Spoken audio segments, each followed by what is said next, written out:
Guys, this week may be, like going forward, maybe the hardest week that I've ever had. Ever. Wow. Ever. Ever. Why Holy is that? In all time. In all eternity thus far. ThreatCon And you've had Delta. Explain. 10 minutes. You've had some really shitty weeks recently too, so that's I have. So, Victoria's out of town. So during the show, I may be off camera. I may need the second in command to take over the show whilst I deal with some things. So I got you, bro. Anything Ben, you need, I'm there. That would be. What? I quit the show. Anyway, so yeah, I'm flying solo. I'm now until I'm already getting bothered. Yes. It's What's looking that I'm ready. bother? Just like the army. I'm opening scissors here. Here we go. Let's open some Fiskars, of course. Only the Ooh. best. Should she be Only playing the with best. scissors? Well, she's not playing with scissors. She's cutting scissors, and then she She's wants to be on the crafting. screen. She's There we cutting go. scissors. Here we Okay. go. In front Enjoy of those. thousands of people. Anyways, okay. All right, we will. Peace we're be gonna with have you. a- Can't Good, play good luck that. with those That's awesome. scissors. Click the wrong button. God damn it. Are you an angel? What? An angel. I heard the deep space pilots talk about them. They're the most beautiful creatures in the universe.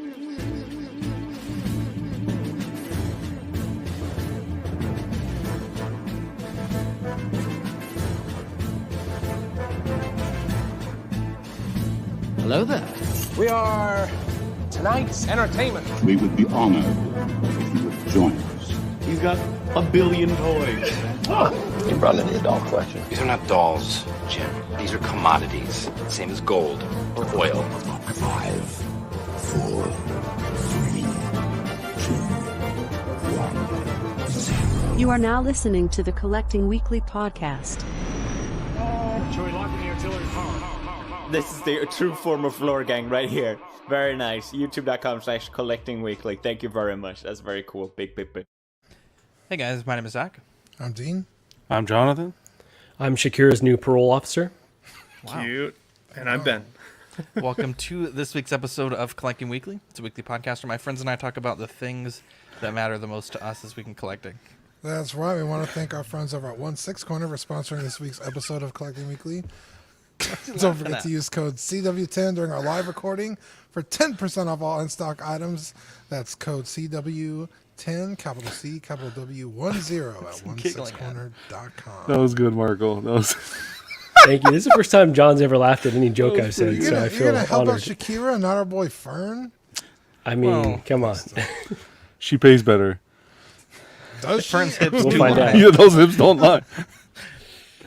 It looks like Marco's got the absolute worst fade haircut, like just like a chunk, Just the straight up Edgar right there. just straight up.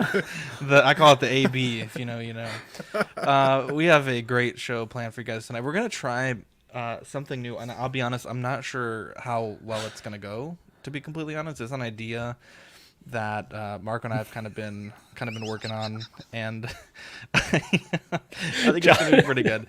We got Toy Mafia, Lane Kramer, we got Tukatri in the chat, Ben Thomas Show, Nicolio the Great and Powerful Caffeinated Comic Fan, Jesus Christ, Sean versus John on the Cobb Vanth Head School. What's wrong with us today? Danny Lee, what's up? Sweet chat squad, Absolute Irwin, what's up everyone? Bringing the Cobb Vanth heat. Paul Schreiber, David Jones, Thor Gaming, Tukatri, Zach Which Oh, Solo Hot ain't Toys the brought only the thing. Cobb Vanth heat. You were flying. Congrats on flying through Hurricane Ian. You'll love to see it. Absolute Irwin. I'm surprised Ian Ashton hasn't made an Ian Hurricane edit already. Baby Boy 562, Baby Fam checking in. Our favorite Tuesday night tradition while we cook dinner. Shout out to the baby boys and the baby girls. Baby fan. Man, what? 12-inch Moose Stream. King Ding, Riley Reviews, and Andrew Gibo. We have a very special segment, Dean, that all the best shows start out with. Yeah, you guys ready?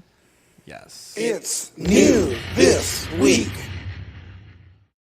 Yeah. What'd you get new this week? I forgot who likes the yeah, but shout out to whoever that was. I That like one was it. for you. Everybody. Someone called me out on it, and I was like, "Oh, come on." Whoever called you out Fuck No, you. in a good way. They were like, Okay, "Oh, I love it lucky. when you do that." Sick of this fucking community. I think it was. Hashtag no net crew. I don't remember who it was. We need the stickers ASAP for the no. I've been the working no out net hard crew. all week, by the way. Just saying. Instead of the 2 Live crew, it just says no net crew. No and net it's crew. me and Yeah, okay. I did not get anything. So what about you guys? Marco had a busy week. Yeah, I did. And luckily, Gigi's in class, so hopefully she misses this episode. But there's some really good deals going on right now. So wanted to highlight a few that I got this week. The Iron Patriot. So last I checked, Pop Culture is still doing their 20% off in-stock items. There's a lot of Hot Toys that are already marked down. So Iron Patriot was $244 shipped for me. Wow. And I just couldn't say no anymore. I'm like, this is one I've had my eye on for that price. I just had to pull the trigger. So really looking forward to him coming. I don't know how long it'll take. I know I've ordered a few things from them before. It kind of took a while. So, I've been waiting this long already. And then I've had my eyes on a lot of these Enter Bay figures. I know we talked about that Greek Freak. That wasn't particularly great, but this hoop I've seen.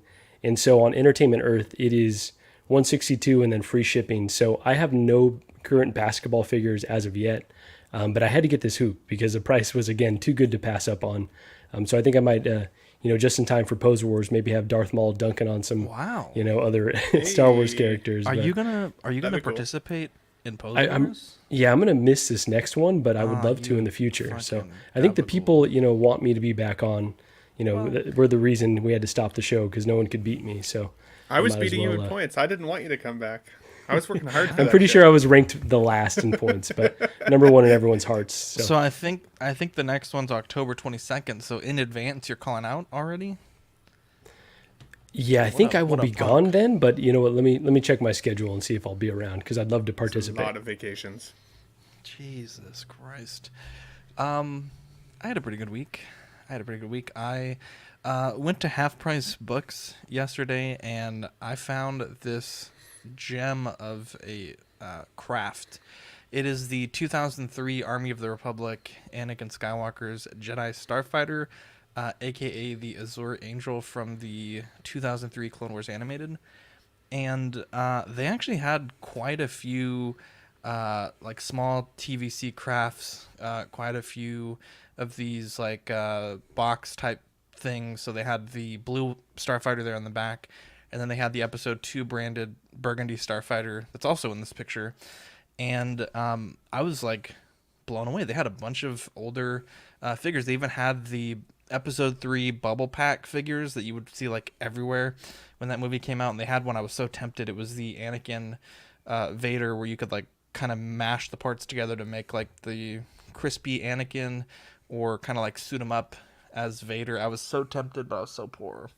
And so I picked this one up, and it's friggin' sweet. It was complete. I thought it was sealed, but it was actually just in the box.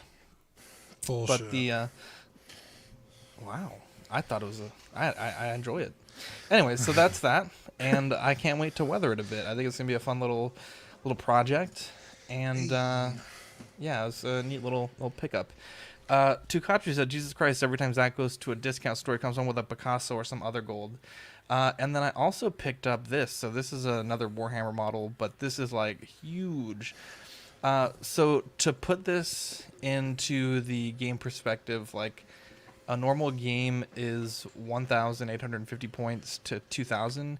And that might be anywhere from 60 to 100 models between tanks and infantry and commander units and elite stuff like that.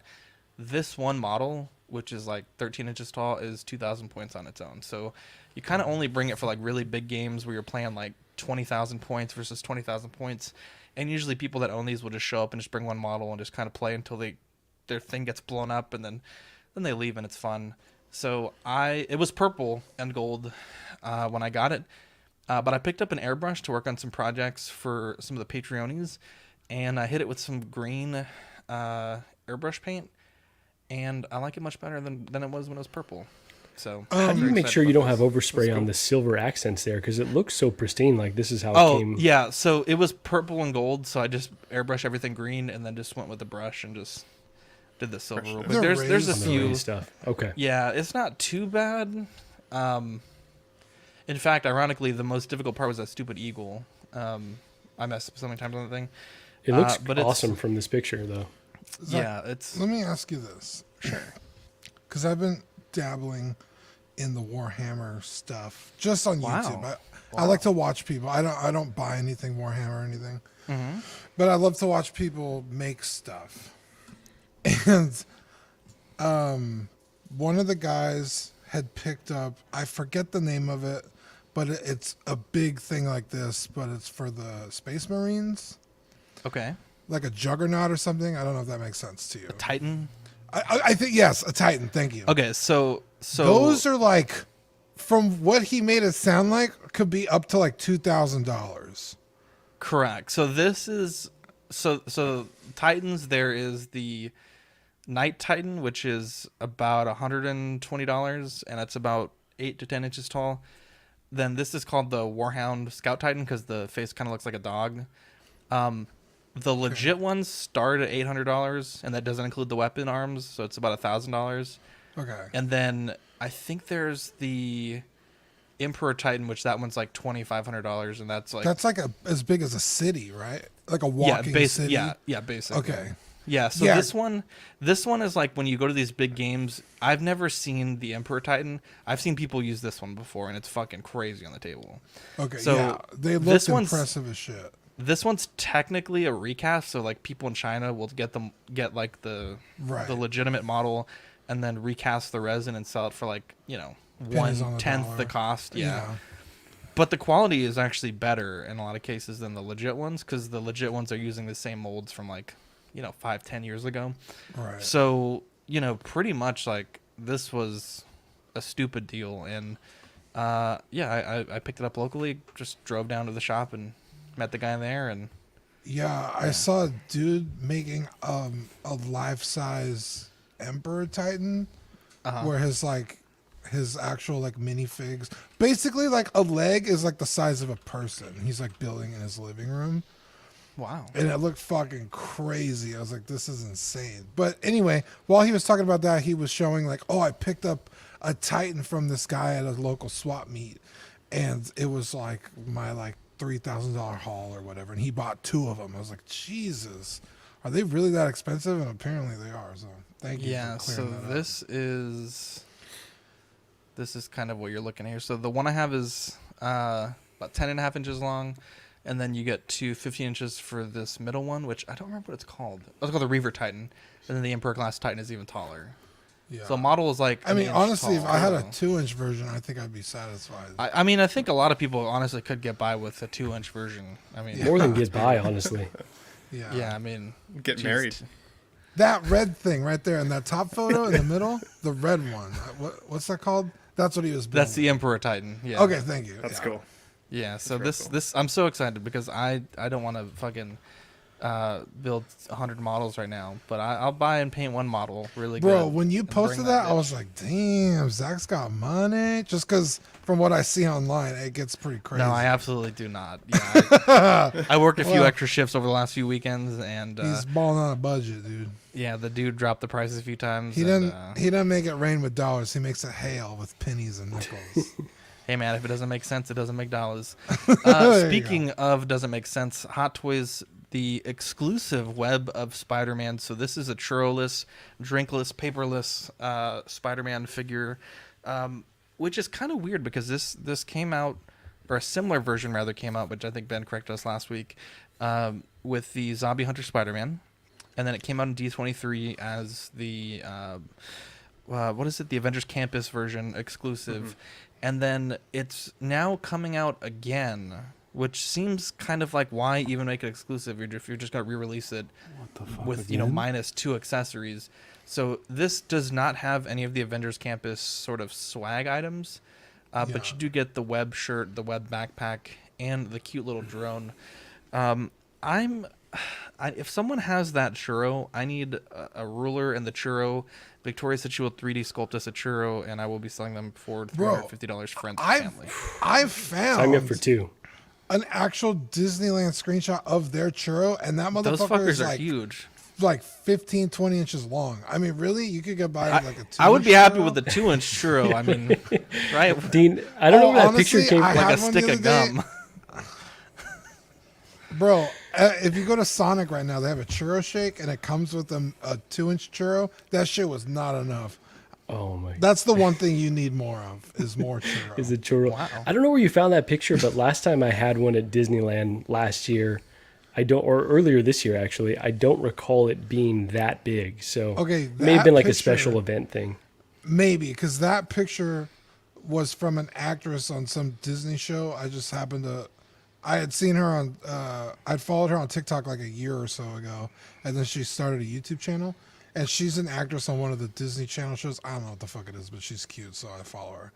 And she was at a D23 event, and then they bust them over to Disneyland, and they had like their own private tour, and that was a picture from her video. Okay, that makes sense. They probably made him extra big for him. Yeah. Maybe, yeah. I mean, it looked like they were just with the general populace. They just had a private tour with them. Yeah.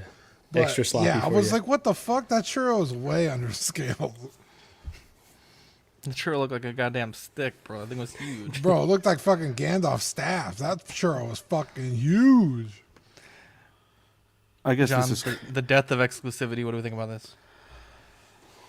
I guess whatever. It's fucking whoever couldn't make it to pick it up at the. Fuck! I thought we were gonna open up with the other one. I'll be honest, you threw me off guard. I gotta reel them in, John. I gotta preheat the oven before I put the turkey in, my guy. This is whatever. Fuck! It's another Spider-Man. It's the same shit. I gotta wait for every other Tuesday show to end before I start the good stuff. How many other fucking? It's the same reissues, re-releases, tweaks. This same shit over and over and over again. But I'm negative and uninformed. So what the fuck do I know? Yeah, no, I think John's not off base on this one because it is just they just keep reusing the same parts. As of late, the announcements we're seeing pretty uninspired. I did mention the last time we talked about this, though. I do want this, so glad that it's coming to a wider release, and I don't have to. I wouldn't spend $500 on this. Like I just wouldn't, even with the churro.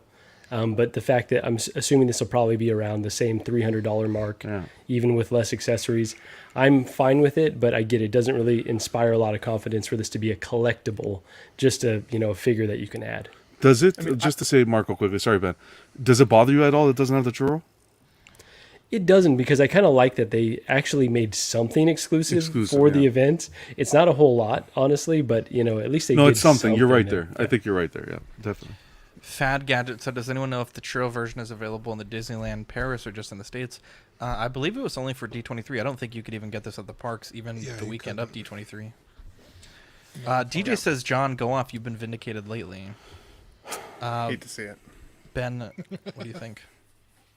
Honestly, I was going to say I don't think this is necessarily the death of exclusivity because of kind of what Marco just said, right? There's still some exclusive accessories that are there that you're not getting with this release from the previous one. It does make you realize just how expensive those accessories ended up becoming, though, for anybody who paid those aftermarket. Right? Squeaky wheel gets the grease. But I do think, I think it's kind of a cool wheel release. Gets the nut. Oh my goodness, hate to see it or swallow it. But I do think this is a cool Spider-Man. Where all my squeaky wheels at, bro? The downfall is the price. I still think this is too expensive for what you're getting. We've seen cheaper Spider-Mans in the past that have been just as cool, if not cooler than this. So this is not one that I would pick up. I think if people have been to Disneyland and they've had the experience of going to Avengers Campus, this is going to hit home with those folks a little bit more than for people like myself who, there's already so many Spider-Mans in the lurch right now, with the upcoming Tobey, maybe an Andrew Garfield at some point. Like, there's a lot of Spider-Mans I already want. This is probably not one of them, I would say. No, you mentioned the price. We don't have a price on this, though, right? No. So what meant more to say was the price that people have been paying and on that secondary market, right? If you were at D23 and then they're selling for like $800, like the price is just insane for what this figure actually is. And I don't care how cool a churro is, 2 inches or 10 inches, no churro should be worth an extra $300 or $400. Like, that just boggles my mind. I'd be worried that people just wouldn't even get the resale value in the future once it's just not as hyped anymore. It just became such a hyped accessory. I think it's cool though, like that whole exclusivity back into the collecting. I'd like to see more of that, right? Like, that's kind of the vibe, the swing that I want to see, the pendulum swing I want to see with the Hot Toys is that whole, not with just a churro, okay, But that whole, like, with some of the releases, well, here's the exclusive and it's timed or whatever, and this is what you get, and if you don't, that's it. You missed it. Look how well received that Arena Boba Fett was, right? Like, it wasn't that exclusive, but people loved that it was. Like, it sold out ate it up. quickly. Yeah. Yeah, this shit feels got hyped. a little uninspired just because it's like, oh, people really dug the churro version. Let's just give them this one. Yeah. But again, it's a figure we've already seen essentially, and I still have to wait for it. It's like, what about figures you haven't ever done? And like, why am I waiting for reissues? It's honestly, it's horse shit. That's true, but I'm completely with John on this one. But I did see a lot of people in the comments of this release specifically that were saying, like, thank you, because they had wanted to get the D23 option, but then because it was exclusive to D23, it started to sell out, and then people were paying these crazy aftermarket prices. And for the people who don't care about the accessories necessarily, and they just want this iteration of Spider-Man in a collection, it's still what a lot of people were asking for. Right? That, like, hey, if, make some of it exclusive, fine, but we still want the suit, so give us that at least. And those people are happy with this. So, like, I see kind of both sides, to be honest. Yeah, but this isn't like, this is just like a more texturized version of the Homecoming suit, which they did reissue that one as well. And then the or the Zombie Hunter Spider-Man, a different material, but same fucking suit. So it's like, I don't know. It's getting old. It's like you have other opportunities to buy this Spider-Man. You know what I mean? Like, this isn't like a completely unique look. Like, sure, it's a little different, but not by much. The thing that's crazy to me, though, is they just released the Zombie Hunter Spider-Man, and already it's inferior outside of the cape, but just like the suit itself. Is that like, even out yet? It's out maybe already. Yeah, it's released, but I'm not sure if it's shipping from Sideshow. But what I mainly mean is, like, the portrait here looks much better, the suit texture is much better. With I mentioned this when the Mando and the Luke stuff was happening. Like, I expect these figures to at least be the best versions of that outfit for at least a year, right? And it's like, you're not even getting months now before that. Devil's advocate, though, that is kind of the cartoon version or the animated version of the suit, right? Like, the Peggy Carter has an animated sculpt and kind of figures from that line. So it's a bit closer to like the Spider-Man PS4, PS5 game. And this is a bit more of like the MCU suit, right? So I'd say just in that respect, I can kind of see the differentiation, but you're right. This is a much superior release to that other one. Yeah, 100%. Let's move on. Another the teasing. Reissue remake, Neon Tech. I gotta wait a little bit. Hold on a second. They gave us a fucking Neon Tech gantry? No. I sounded like I was off a fucking farm there for a second. Gantry? Gantry? I want a Neon Tech gantry? Darn gantries. Get my shotgun. I'm gonna go teach him a lesson. I reckon they made. Jesus Christ, man. I'm blaming Joe Biden. Riley, Jesus Christ, Riley. Sorry, says, Zach. to be fair, the suit Thanks, texture isn't Obama. better. They just use animated paint scheme for the What If show. Okay, first and foremost, I think this is cool, but I don't think this figure was ever that particularly well received, or this Neon Tech line in general. It seems odd to kind of double down on this and add in a whole gantry. Wow. And not only that, they do have an exclusive version. It's a special edition where it has a clear chest plate and a clear face plate. I like these figures. I just, it's not like the blue version was selling for $1,000 in the aftermarket, and this is like a response to that. It just seems totally random. And also, a lot of the photos that they showed, I didn't really pull any because I think they look stupid, but a lot of them were showing the Iron Man flying, and based on the photos from the base, I don't think there's an actual place for a flight stand. So that's what a few people had mentioned, and I noticed that as well. So this is a weird release. Again, no pricing just yet that we can see. Hot Toys exclusive at the moment. But again, another sort of second opportunity on a supposed exclusive figure. What are we thinking here? Okay, I've always been vocal about my dislike for the Neon Tech. This one is especially weird because I could see in someone's head that they could imagine that Tony Stark had different versions of his suits. I mean, he does, but let's just say he really liked the Mark IV and wanted to make a neon version of it. Okay, you could futz it into a... But to think that Stark would then make his entire gantry setup also neon to match one suit is bananas to me. So this one, like, totally, like, I can't get past that, where it's like, oh, I like the suit, so I'm just going to redesign my whole fucking operation to match it. I don't like it. So I don't like it at all. So they're reissuing essentially this Neon Tech suit, correct? I don't know if there's any changes. Re-releasing but on it on the surface, yes, yeah, I like believe same so. crap, right? I'm not gonna lie, it's cool looking. That's fine. It's cool yeah. looking. Objectively, it's cool. Yeah, like it's not bad, and I would have never think to do a neon gantry though, to be honest. But they're saying that in the chat that they sell like hotcakes in Hong Kong. Okay, that's fine. Let them sell like hotcakes in Hong Kong. But what's this company doing for the North American collectors and the other international collectors? All I see them doing is these bloody releases for Hong Kong.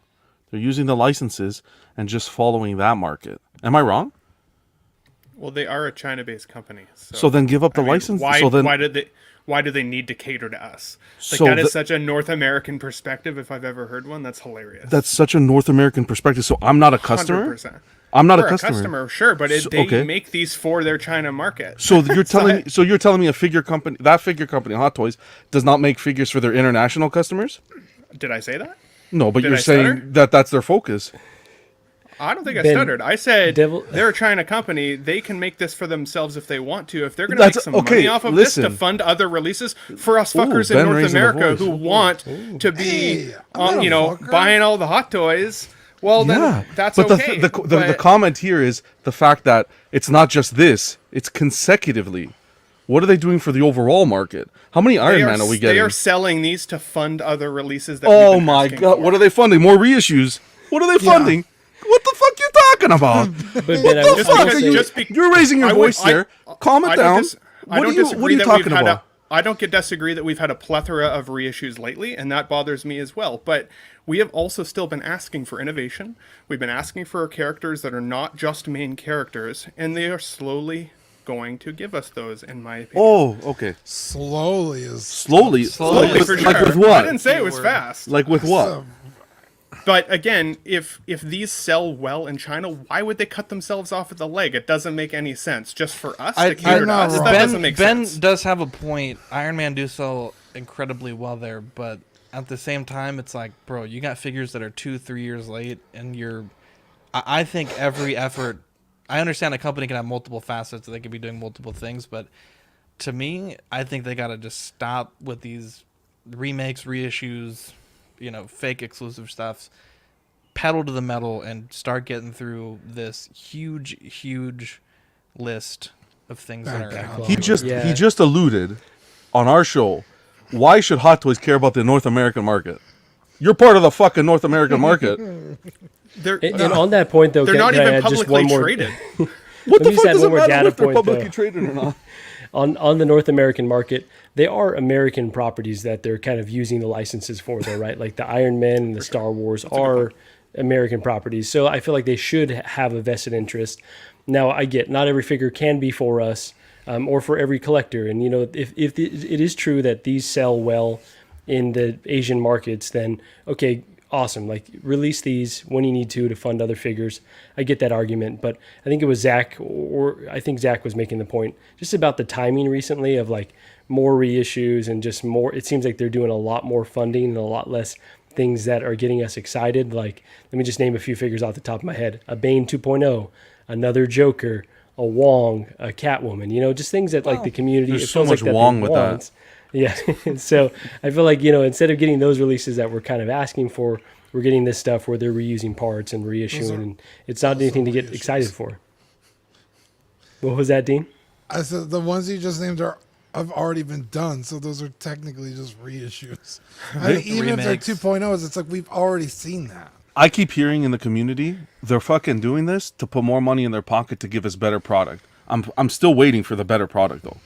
I'm still waiting for the better product. I feel like there's got to be like some sort of cash flow problem here. Like they need this quick cash to stay going, and it's not sustainable. Look, I'm not in Hong Kong.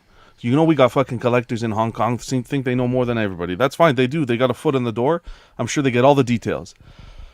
I come in here as a North American collector, and I tell you what I see from my perspective. The last 4 fucking releases, pardon my French, the last 4 releases have been re-releases 2.0s without any innovation, in my opinion. Don't be telling me that they're doing this to make money to give us better product when we're sitting here holding our things in our hand, saying, "Hey, where's the better product?"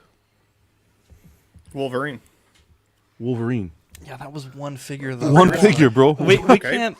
It was a good release. Don't get me wrong. Okay, you can't say there's none and then say okay, that was one. Out of 20, we've had like maybe 2. Ben, come on, Ben. You're on the wrong. Hey, buddy, if you're here, you're on the wrong side of the fucking fence. I'm telling you that right now.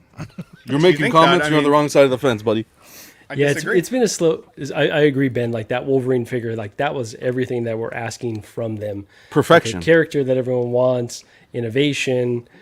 Even the price was decent on that release, and they had 2 different real SKUs. leather too. Beautiful stand, perfection. That release. With the SKUs. It's like, yeah, damn it, here I am. But yeah, so like more of that and less of this, please. I don't disagree that it's been boring lately. That's one of the reasons that the community is so on fire. I don't disagree with that, but I think the mentality of, well, what about me? When are they going to make something that I like more? When it's still a China-based company, is ignorant. I think that we have to recognize that Iron Man, Spider-Man, some of those American properties like Marco has addressed, that's a great point. I mean, they make their money on these characters. They still make money on these characters, right? It's not it's us. We are in the North American. I'm not talking about us. I'm not talking about it's us. Though, right? Okay. I collect here too, and I'm still happy with the releases that we've been getting. I'm looking forward to that Doc Brown. I'm looking forward to that Wolverine. I'm looking forward to Batman. I'm looking forward to what's Codpiece Robin. I'm looking forward to some of these releases. But do you know why you're looking forward to it? None of us expected. Because I don't know. Do you know why you're looking forward to it? I'll tell you. I'll tell you exactly why. Because you don't have them, right? You said last 100%. week you don't want InArt to take these licenses because it'll depreciate the value of your current Hot Toys collection. Did you not say that last week? Well, kind of. I guess you were partially listening. So I said I didn't want was for the people who have collected all of these lines to lose some of the value in their collections if InArt starts respitting those. So that's what I just said, no? No. So what did I just... Maybe I'm fucking losing my mind. Because I don't care necessarily about the value. I was talking I'll play it back. Who collect a lot. Okay, no problem. Oh, we've played this game before. What do we do, Cap? We fight. After the fucking weekend I had, we were right. After the weekend I had, I don't need to deal with your shit. That's fucking for sure. I'll tell you that. And I don't give a shit what... the nice guy, John, he's fucking done. If you thought I was an asshole before, you haven't seen shit yet. Yeah. Done with these North American fuckers or what? You haven't seen shit yet. All right, let's settle here. Not to add more. Here we go. Here's the fucking. There we go. Now we're getting started. Hot Toys Cobb Vanth, July 2023 to December 2023, coming in at $300. I like this figure with the helmet on. I think the build, it looks pretty solid. I think they got the lankiness of the character quite well, and I honestly thought that the neck looked a bit weird, but some people had shown me some screenshots, and Timothy Oliphant does have might have a few extra vertebrae, if I'm being completely honest. I think where this figure loses me, and I think the community was pretty split on this as well, I think John has some quantitative data there, is the portrait. So it's from a technical standpoint, I think the portrait is well sculpted. I just don't think it looks that much like the actor. And I think for this price, $300, I expected a bit more. John, you have some data there, but I will point out just briefly, this portrait is done by Yixi 1983. They were commissioned by Hot Toys, and they 3D sculpted this portrait for this release. And we have the grayed out version on the left with the painted / modified portrait there on the right. So, John, what kind of data do you have from your very scientific poll. No, it wasn't scientific poll. Before I get into it, I just want to say I want to clear up some things before we get into it. I'll take a few minutes here. Can we solo the man, please? No, don't solo me. Leave it as is. I've been hot seat. I was accused of being disrespectful to the artist with my opinion. I was accused of that this morning. I'm going to say this, okay? And I'm going to say this hopefully the last time because I've said it so many times. If you don't fucking like my opinion, shut off the screen, mute the button, don't follow me on social media, and that's it. I got no agendas here. I'm not pushing an agenda. I'm not fucking diddle-daddling. I'm coming here streaming, taking time away from my family, and I gotta wake up and listen to some fucking pansy ass come at me saying I was disrespectful to the artist. That's a crock of bullshit. Number one, I said absolutely nothing wrong in regards to the artist. The only thing I said was, if I'm getting a fucking third party, Hot Toys is getting this work done by a third party, second party, whatever the fuck party it is. It's not in-house. It's not Hot Toys in-house.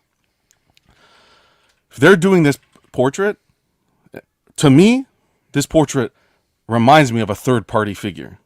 Okay? Helmet on, this figure's fucking, I'd take this figure no problem until I saw the price.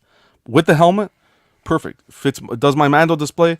You want Cad Bane? Fucking perfect. Everyone's happy. It's a beautiful figure. But they showed pictures, and I'm judging this on the fucking pictures that I see. Hot Toys puts the pictures so that we can pre-order. So that I could take my hard-earned money and pre-order the fucking figure. And I'm gonna swear a little bit, because I've had it up to fucking here with the bullshit I've been hearing. I go to work, I'm gonna pre-order the figure, right? That's what Hot Toys does. It should be the best quality photos. It's the prototype. It should be the best everything, because you're selling me on the figure. They put these photos.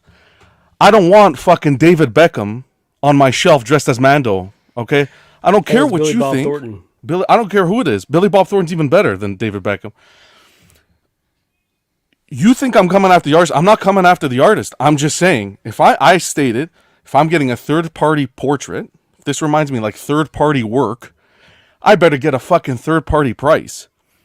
You're coming out and putting this figure out on the market with this portrait for $300? Like, what's Howard doing at night? Like, what's that guy thinking about? To me, that's a guy putting out a figure. Your people are coming out and saying, well, they're doing re-releases so that they can innovate for future releases. This isn't an innovation? $300 for that portrait? Another thing that people are saying is that I'm against Hot Toys. That's it. I'm against Hot Toys. Why do I talk about Hot Toys? Why am I on the show? Talk about Hot Toys. I talk about Hot Toys because I fucking love Hot Toys. The memories I have with Hot Toys, picking them up, unboxing them. That's why I talk about fucking Hot Toys. The reason why I'm tough on them is because I need them to get back to where they were. Okay? This is my personal opinion. You don't like my fucking opinion? Don't listen to me. I'm not asking you to listen to me. I'm not critiquing your work. I'm critiquing the work of Hot Toys. So why you're getting fucking personal, why people take it to a personal level is besides me. I did a poll. Hey, the community's okay with the portrait. Fine, you're okay with the portrait, order the figure. But we need to be more than okay with just the figure. We need to look at this figure and say, fuck, that's him. Like we did with the 2-pack Boba, with him dressed as Uncle Fester. That portrait was fucking beautiful. I'm okay paying these price points, but give me that fucking quality and that likeness. Give me that likeness, and I'm fine with it. Don't be giving me this shit. And the community's like, yeah, well, it's 80% there. Okay, well, I'm paying 100% price. Yeah. I'm paying 100% price markup for an 80% there portrait. And don't get me wrong, I give Hot Toys credit in this aspect because they listened. You know, we saw the tease, and I said they need to do a portrait. They need to do a portrait. They did it, but it's a fucking half-ass portrait. If the artist is listening, I'm sorry. People, but the artist, this could be their chance for their career. Are you fucking kidding me? But you're going to get a McDonald's chef in a Michelin star restaurant? What kind of a fucking stupid comment is that? Am I going to go up against Donovan Bailey in a fucking relay race? Fuck no. Let me say I this. don't know who that is, I saw that comment this morning on your Instagram, and one, Deadbeat. obviously a great opportunity for the sculptor. Don't get me wrong. I think we should all, we should all be so lucky to be called upon by a company like Hot Toys. But I understand that is a great opportunity for that person, but that, in my opinion, does not make them immune from critique or immune from criticism. Oh, but apparently it's just negative critique. I think that the same holds true, right? People that stream, people that have influence that are overtly positive, that won't mention flaws with companies or figures, I think are just as bad as what they allege to be overly negative critique, right? So I will say that first and foremost. And I commented that as well. Secondly, I would maybe clarify just a touch there. I know in the Patreon chat this weekend, a lot of people kept saying like third party. And the sentiment came up, and I think you mentioned it as well. If I'm paying for a third party sculpt, I should be getting third party prices. But these aren't, the phrase third party I think has a lot of meanings in our hobby. Yeah. Let me say, I'm saying third party quality. Not third party as in third party out of there. I just wanted to clarify because these are licensed. This is a sculptor that makes fantastic work. No. We're not, this isn't, I just wanted to clarify that we're not saying an unlicensed quality. This is a physical third party to Hot Toys, but it's not a third party in that unlicensed. Correct. Yeah, of course. A subcontract. There we go. Obviously. Yeah. But I think it was a bit of, I don't know what the word is, but I thought it was a bit brash to critique you for critiquing a sculpt and then saying that you should basically be happy for this person that they had been able to work for Hot Toys. Let me slip one more thing. I think that's a bit of a slippery slope if we just say, hey, this is a great figure, but we're only going to give positive critique on it and not negative critique. I don't think that's beneficial for the hobby. I don't think the just don't buy it approach is particularly good. I think some small sphere of influence that we may have, I think it's important that we speak our actual true opinions, whether or not that's popular or not. Go ahead, John. I just want to say, like I said, maybe I'm a little too passionate. I'm into this I'm into this. When I go into this, I'm into it 100%. I'm a little bit maybe too passionate. The only reason I'm so hard on them, not hard, whatever. I know you guys make your fucking jokes. Whoa.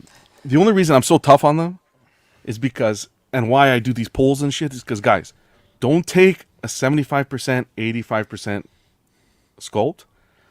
Be vocal, so that they can go back and make the tweaks. They made it with Batman. Why they make the tweaks so quick with Batman? Why? Because you got InArt pulling out their figure, right? Stuff like that. Be vocal. Look what happened. Look what this channel did. Look what this channel, not that channel, not that, this fucking channel did with Gandalf. Okay? That's what this channel did. We got the set. We were vocal. Yeah, we were assholes sometimes. But we got it done. That's how it has to be. We can't be just settling for 80%, 85%. And I don't want to be disrespectful because some people can actually think that this is 100% of a sculpt. But if you have an inkling in your mind where no, you don't agree that this looks like the character, speak up so that there could be change. Hey, we just said it a couple of minutes ago. Squeaky wheel gets the oil. Is this popular in the Asian market? Because I think this is more North America. No, just Mando. So yeah, kind of. But. To catch up on the poll, just briefly, 43 votes. 2% shrink ray, 60% good, 33% needs work, 5% dog shit, and that was Marco's poll there. Dean, sorry, I interrupted you. Oh, it's okay. I was just again reiterating that John has a point. If you see a product that you really want and it does not meet your expectations, especially for the dollar amount, it is your obligation and you're right, because it's your money, to say something about it. And I've always said it, don't go on the artist page and call him dog shit and fucking run him into the ground, because he's just doing the job he was paid for to the best of his abilities, you would hope. But tell Hot Toys, hey, I don't like this, I want you to revisit it. I don't want to buy this thing if this is the quality I'm getting. Do it respectfully. Do it in the avenues you have. We have a platform. We talk about it with other streamers and you guys in the chat. And, people, believe it or not, are in these streams listening to what people say. You know, we've had Sideshow in here before and stuff like that. So, like, they listen. Don't think for a second that they don't, because they do. Whether it be a Facebook post, an Instagram post, a YouTube stream, whatever it is. Voice your opinion. Do it respectfully, and you know, we'll get the figures that we want. If you're okay with this, by all means, just pre-order it. Don't even worry about it. But for those people that do think that it could be better, also don't attack them for not agreeing with you. If you don't like what John said, just ignore him. I ignore John all the time. Yeah. I didn't even realize that was an option.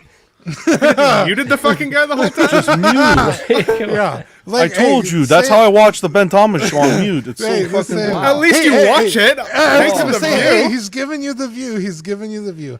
But yeah, like the same goes for, you know, the guy who didn't agree with John. You don't have to attack John on his post because you disagree with him. And John, you don't have to attack Ben. Agree with him on reissues. We can all get along here. just briefly, 6-Scale Mafia super chat, miles kilometers better than the Obi-Wan sculpt. I would agree with that, perhaps.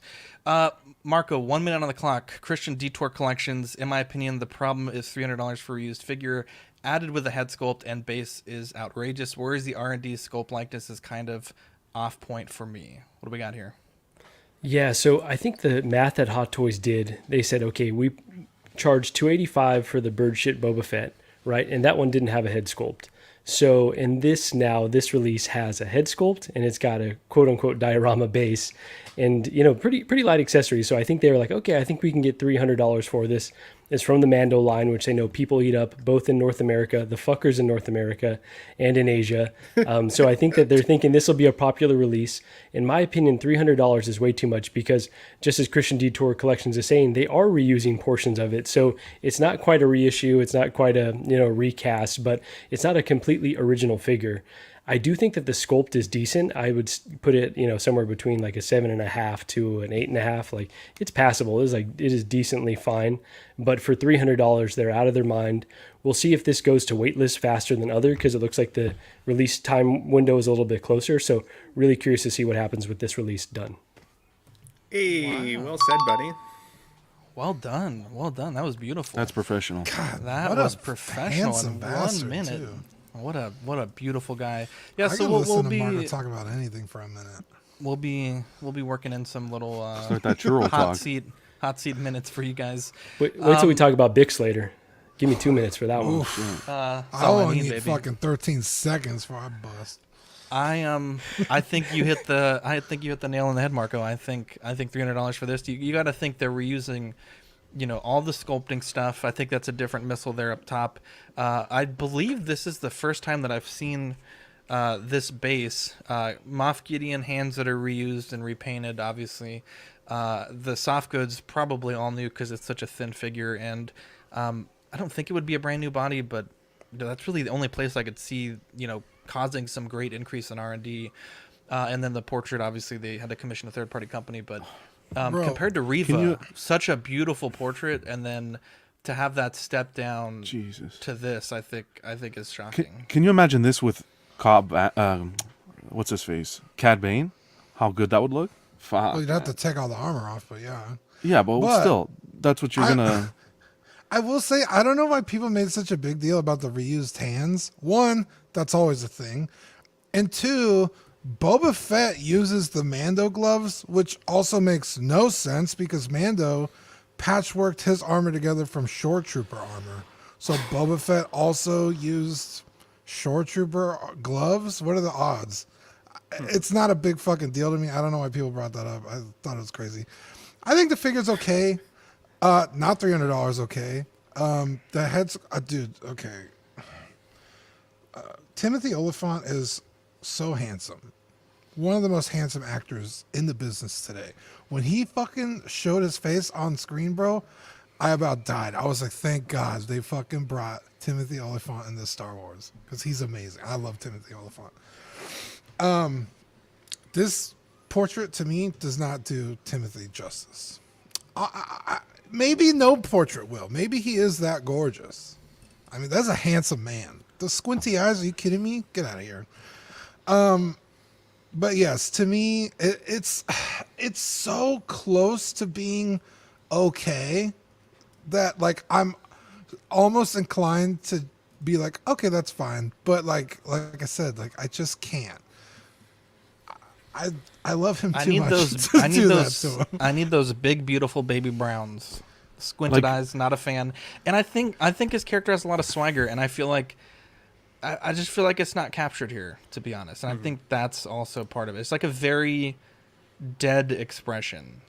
And I don't think his character really rocked like that kind of Samuel. Like yeah, expression. you know, when you said cocky, you fucking nailed it, dude. Because he does, or you said swagger. Like He this does, right here. like- Look at this swag motherfucker. Bro, when smirk, fucking yeah. Cad Bane comes walking into town, he's like, I got this shit. And he And then he fucking gets- walks out there and gets goes kinda toe to toe tabled. with one of the most badass bounty hunters in the fucking galaxy. You kidding me? But Cobb Vanth, Vanth refrigeration. Vanth refrigeration. Thank you, dude. You fucking knew. Yeah, I think that this sculpt just doesn't capture that. And I guess if you gave him like a cocky, kind of smiling, smirking look, people wouldn't like it because it would kind of limit you on poses. Like, I guess, but I don't know. Like, it just doesn't. You know what I don't like? It's that you can't really tell from these photos. yeah, it looks like the lip is His mouth inward. is open, and it's like this weird, like half. I don't know. It's really unnatural. His mouth is actually open just a touch. and Mafia's it really asking a quick bothers me. question here. Sorry. If Cobb Vanth was 240 to a good 260, would this still be an issue? Ben, what do we think about that? I'm so happy you read that one because that was actually going to be my question for John. Would you have felt this passionate Well, about this figure if that was you, the case? You never answer a question with a question. Rule number 1 of life. So you go ahead and answer first. I mean, if you send me the rules, I'll read them at least. Okay. What do I think have of this to figure? see I think if I was gonna pick it apart, honestly, the only thing that I would say that I don't love, because I think Marco nailed it. I think the sculpt is somewhere between a 7.5 and an 8.5. I see Timothy Oliphant there, but I don't think they did his handsomeness justice either. So I agree with Dean there. But he was kind of wispy in this outfit. This was really loose on him because he just didn't fill it out. I feel like the figure fills out this outfit more than he should have. I think that's a bit non-accurate. And for that high price point, if they'd come out with the head sculpt, which I'm okay with, and they made the armor look loose and kind of wispy on his body, just like it was in the show, maybe then a slightly higher price could be justified. But in my opinion, this is a solid candidate for the Bargain Bin Bros episodes where, I don't want this right now at this current price. There's no way I would pay it, period. But would I consider this somewhere between 190 and 240? Yeah, maybe. Because I liked the character and I think he looks cool and he's a badass actor. And this might be one of the only opportunities we get to have him in 1/6 scale. So is it good enough for me? Yes. I don't see why people are so passionately against this, except that I would say that maybe they're not, because based on the poll that John put out there, what was it, like 48 to 52? So I'd say that that's a pretty split. Like, yes, there's a majority there, but barely. I would say that most people still are pretty okay with this figure. It shouldn't be lighting the community on fire like it has. That's all I wanted to say. Dean, Now what you would can send be me your list of what rules. would be the price point that you would be interested in this figure? Bargain Bin Bros price point. Is there a number that you'd be like, yeah, I could swing that for a handsome Timothy Oliphant? As is, Yeah. sub 250, like 220, 240. Because, Okay. I mean, just in terms of accessories, you get a gun and some hands. Like, the armor isn't technically an accessory for this version of the character, right? That's how he looks on screen. Yeah, I mean, So, it's an outfit. like, you wouldn't consider Boba Fett's armor an accessory on a Boba Fett figure, so you shouldn't do it on this. Also, Marco brought up a good good point that we've seen Boba Fett armor before. It's not a unique sculpt or cast, so, like, I'm not paying for a unique, character build figure. Like say, I think Bo-Katan was like $280, but we've never seen that armor up until that point for that figure. Yeah. So I'm okay with a higher price point. Her head sculpt is also not as good, right? John Cena. But a completely unique, tailored figure, head to toe. For this guy, not so much. So I wouldn't pay $300 anywhere close to that. Ben, I do have a question for you because I know you have a take on this. Do you think this one will stick around long enough for there to be discounts, or do you think it might, sell out sooner and they'll do a lower run and that's why they're charging a higher price? That's a good question. I see these as being smaller runs just going forward. I do think it's kind of the new thing that we're going to be seeing. I think it's their Hot Toys way of creating exclusivity again without having to number their figures. If these sell out on the website, it drives up the demand for them, right? If they sit around on Sideshow for the next 3 years, people are going to be demanding that we get bargain bin discounts on this. OG fans said, get real, Ben. There's no way it'll hit 190. But I just got, Battle Damage Thanos for 322 shipped. Now he says that those days are almost over. Yeah, maybe. Probably because of this next evolution of what's happening with Hot Toys and their website. But hard to say. I do think that this will go blue line because I think it's just going to be the way of the future to start driving demand and creating FOMO. Ben, you mentioned the website. What's going on there? So, sorry, in terms of Sideshow's website?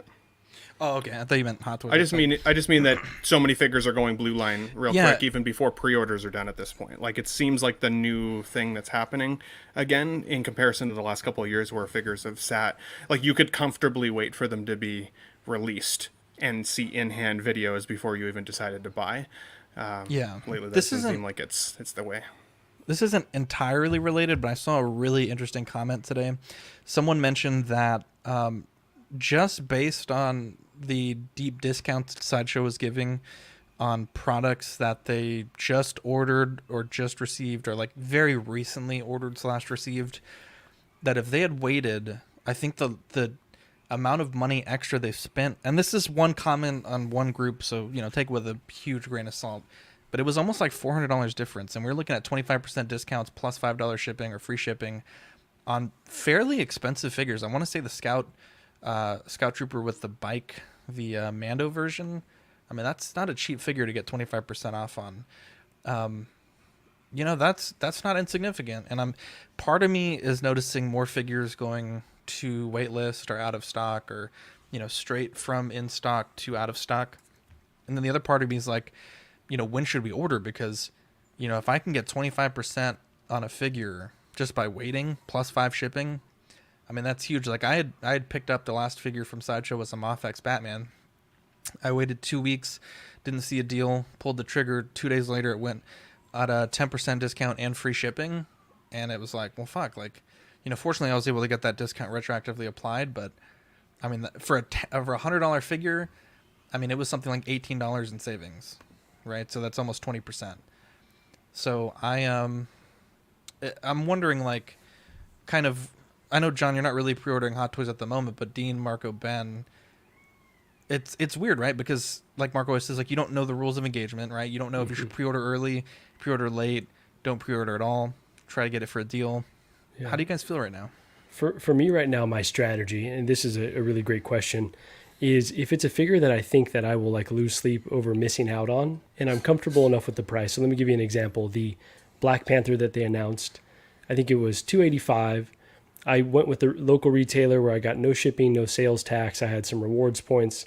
So I was like, okay, I'm going to lock in a pre-order on that because I don't want to miss out. I think there's going to be tons. I think he'll drop and they'll go bargain bin price. But I definitely don't want to be caught with my pants down unless Ben's in the room.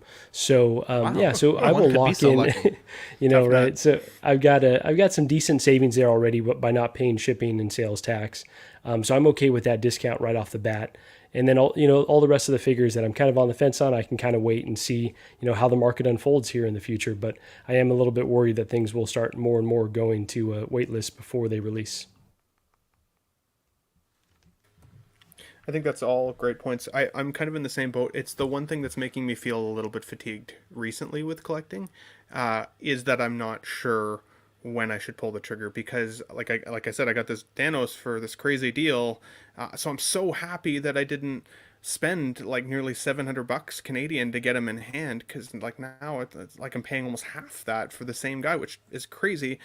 On the other hand, I missed out with Peacemaker because he went blue line and then sold out, gone, like before he even hit release. So, and that was one that I wanted. I just didn't really think that everybody would. So then I kind of like, I took the gamble and I lost the gamble, right? Now, obviously, will there be other methods to pick that guy up in the future? Yeah, sure, of course. But the way that I wanted to buy them, which for Canada anyways, I feel the most confident ordering through Sideshow, customer service wise and across the border like that. Miss my opportunity, at least as it stands right now. Will it bother me if he comes back in stock in a couple months? Yeah, like probably, because that's just an entirely different issue, right? But I think it's just challenging to know what the rules of engagement are. So like Marco said, if it's a figure you just can't justify not having in your collection, just put at least in the NRD and give yourself some time to think about it.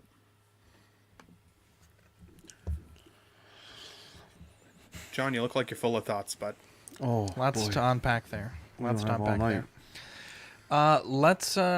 move forward. I think we beat the dead horse, as they say. Beat off the horse. I just think beat a horse off its dead horse. When InArt came out with their high prices and half decent portrait reveals, fucking everyone lost their minds. Oh, it's too expensive. Bah, bah, bah, bah.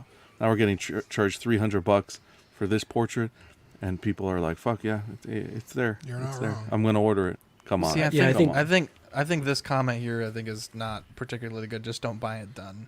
I think if that was the attitude, that doesn't get us anywhere. I think the Tony Stank would never have been corrected. I know 100% for sure the InArt staff would have never been corrected, and I know plenty of other figures that have had updates would not have happened if the attitude of a lot of people was, if you don't like it, don't buy it.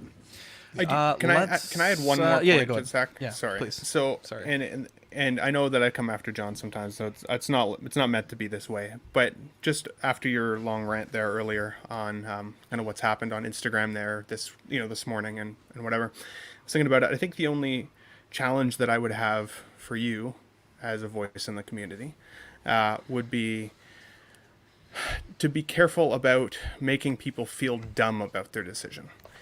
You said yourself that you're absolutely within your right to not like something, just like somebody is absolutely within their right to like it. When you put out posts that basically say, this is what's wrong with collecting, you're what's wrong with collecting, where did I say more, this is wrong with collecting? In your posts Which that I post? read earlier today. Which post? I don't know. I don't have it in front of me. Okay, so when you get your shit together, come on the stream and we'll have a discussion. Actually, we can even do it better. We'll do it as hold on. We'll do it as a separate stream so we can be professional, because this is Zach and Dean's show. Let's be professional, okay? We'll do it on a separate stream, and we can do that if you want. Let's not do it on this show. Okay? Let's keep on going, guys, because that's that lack of professionalism. Zach had a lot of work putting the show together. You're gonna come at me, no problem. We'll do it live. You're one that wants to do it live. I have no problem with doing that. But let's be professional about it. Is this going to be personally? Okay. I think you're a bully. Is this going to be a pay-per-view event? That's your opinion. Canadian Civil War. You also think North American collectors shouldn't have the right to kind of speak up, but that's you. Again, bullying the point. You didn't even hear what I said. I'm sorry that I'm a bully to you. I'm sorry. You're not a bully to me. I think you're a bully in simmer general. down, boys. Let's simmer down. Thank you for your opinion. I want to say one more thing on this, because John and I have been kind of on the battle lines, much like he and Ben are right now in the past, and so I'm trying to get into John's mind a bit, which is a dangerous place to be, but to figure out where he's coming from, because he feels very differently about a lot of things than I do. And so I thought one thing that I feel really passionate about is in video games, in particular Madden. I've been playing Madden since I was a freaking kid, right? I would buy it every single year, and as of late the product has really shifted from something that's not really for me anymore, right? It's all about the Ultimate Team, and I'm really a big franchise mode guy. And so when I see people, just kind of accept the product for what it is and pay $70 for it on release, that triggers me a bit. And it kind of makes me feel like it's not sending the company EA the market signal like, hey, your product isn't good enough and you need to improve. It's just kind of like accepting everything for what it is. Now, Usby kind of, he and I kind of talked this through, and he kind of let me know, that doesn't degrade anyone that just finds happiness out of, the release. And I was like, yeah, that's a good point.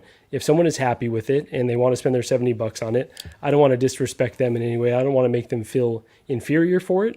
It just frustrates me because I want to see real change in the company. And every person that goes out and gives them the $70 with, just in my mind, a subpar product, it's not changing things. So I think that's kind of where I could relate to you in that sense, John. Let me say one thing after you go ahead, Zach, and then I promise this is going to be the last thing I say about this because I'll just fucking I'll take the night off. Let me get these 2 super chats. 6 Scale Mafia says, I got 2 on Ben, Paul Schreiber, 20 on John. I'll take the bet at 6 Scale Mafia. Fucking love this guy, Paul. You're a fucking angel. Let me read this Paul, comment. you're the man, buddy. This winner here. Ben literally trying to provide constructive feedback from a good place, and John reverts to a child with talking over Ben and interrupting Sad. Look, Andor, don't know if this is the first time you're listening to the show. I'm a host on this show for over a year. There has to be a little bit of a level of respect on the show. Fuck you. You're not gonna fucking come here, attack me live during the middle of our show. Live. A fucking nobody. Give me a fucking break. Unbelievable. Oh constructive criticism. Unbelievable. Constructive Ben, criticism. Jesus Christ. Come on. Take it down. Both of y'all are about to be out of here. Take it down a notch, both of y'all. Jesus Christ. Constructive criticism. That's good. Good thing I'm a guest. All I can say. John, we have like people who listen to the show, right? Of course we do. So we're having a discussion. I didn't tell anyone to fuck off. Nobody's having a discussion. You're talking over everybody. That's not how a discussion works. You're stopping the show to come at me. So I'm stopping you. All right, let's we have a show. Forward. All right. Sorry, chat. I love the chat. I love everybody. Oh, of course you do. I do. Not you, but I love everybody. Jazz Inc. All right, Ben. Jesus Christ. Jazz Inc. Dioramas is working on a 1/6 scale BVS Batmobile Signature Limited Edition. This one comes in at $1,650 for the BVS version, $1,689 for the Justice League version. They wrote, like all things truly worth coveting in this hobby, the special offering is limited in nature. Only 250 pieces available worldwide. And once they're gone, they're gone. There will be no restoring this part of the Snyderverse. Parts of the proceeds will be donated to the American Fund for Suicide Prevention and Mental Health, which I think is a very noble charity and a very honorable cause. I'll be honest, I'm not sure what information of this was public or what wasn't, but there was some video that Yost had sent me of Zack Snyder signing some of these plaques. I think some of them had a little bit of a sketch on there. You can see one of the plaques there with the Batmobile sketch on it, and I believe those are either randomly distributed or a little bit more rare than the ones without the signatures. So I think I've seen on the group, I think most everyone seems to be pretty positive about this. There are some people that are a little bit upset because they have just gotten their first version and they kind of felt like they would have rather have known about this than, kind of waited. But I think Yost said there was some things that they learned from the first experience that they were going to correct moving forward, that they were going to improve upon on this one. There's been some really great posts in the Jazz Inc. Dioramas group in regards to accuracy and some things that Yost can improve from the first version to the second, different measurements of the tires, different dimensions and stuff like that. And I think that I love posts like that. I think that qualitative stuff really gets me going. So I think it was all good feedback, and I hope that Yost is able to take some of that into account, and it's not too late to be able to make some of these changes in the sake of accuracy. And again, it is a little bit of a remake, a 2.0 if you will, but I think it's great that the portion of the proceeds are benefiting such an important charity such as the American Foundation for Suicide Prevention and Mental Health. So congrats to Yost. I think that's a tremendous charity. I know his company has a pretty thin line, so to donate proceeds, I think it's a very noble cause. So it's cool that you get the packaging with the official wording on there and stuff like that too, and they actually. That's true. Did the original one come with the official? No, because it was still. logos I and think Well, it the was still original one, technical I third think- party at the time. Yeah, it was Yeah. not licensed. So this is I think pretty it may cool. have had. Well, I don't know for sure. I don't want to say it and get yelled at, but I don't. Yeah, it wasn't. I don't think licensed at the time. I think it was. Oh, that's right. Yeah, it was. I think it was. Justice-mobile. I think. Yeah, right, I think it was yeah. right about that time where they Justice-mobile. started getting contacted for Yeah. the licensing agreement. This so. would be a cool thing to add to the collection, like the first official jazzing piece, you know, because in 6 scale, you know, he's synonymous with great display options. You know, the DTOF Tantive 4 setup and the Falcon cockpit and stuff like that. That being said, I will say I believe they said they were going to change the color on this, or were they going to leave it this? Because I think it's more of a gunmetal, not black, and I think they said they were going to change that. I'm not sure. I haven't seen anyone confirm that they're changing the color. I think Okay. I saw a post with pointing out that it was the wrong color and the wheels were too small. Yeah, I think someone pointed out, and then somebody sounded off that they had said, I don't know. Oh, okay. I hadn't seen the follow up. But yeah, just in case you're wondering, I've heard that. I cannot confirm. Sorry, I don't have my shit together. Anyways, anyone have anything on this one? I just think it's a good cause. I like echo that. I think that's pretty cool. So, and hopefully there are some of those QC improvements, because it'd be nice to put that to rest for folks who are looking forward to the Jazz Inc. releases coming forward. So, Yeah. Moving on. So this is the back of the box there. Really classy arts on the back there. They did have obviously the same stuff put up for the Justice Mobile as well. This is the box art for the BVS Batmobile. So I believe both are limited to 250 pieces, so 500 worldwide. Pretty good. For Lord of the Rings collectors, Lego Lord of the Rings is rumored to return in 2023. This lines up with a lot of the rumors that we had seen in regards to the Lego fan design projects. I'm struggling to remember Lego Ideas, sorry, where fans can submit different designs if they hit a certain threshold that they kind of get into circulation in sort of the think tank to see if they can be a possibility. I believe Brickheads is kind of where they're starting with, so that would be rumored to be Gandalf and Balrog, which is really exciting. And it's interesting because, because Funko is also, I believe, dipping the toe back into the Lord of the Rings stuff. I think the Prime show's having a good effect here.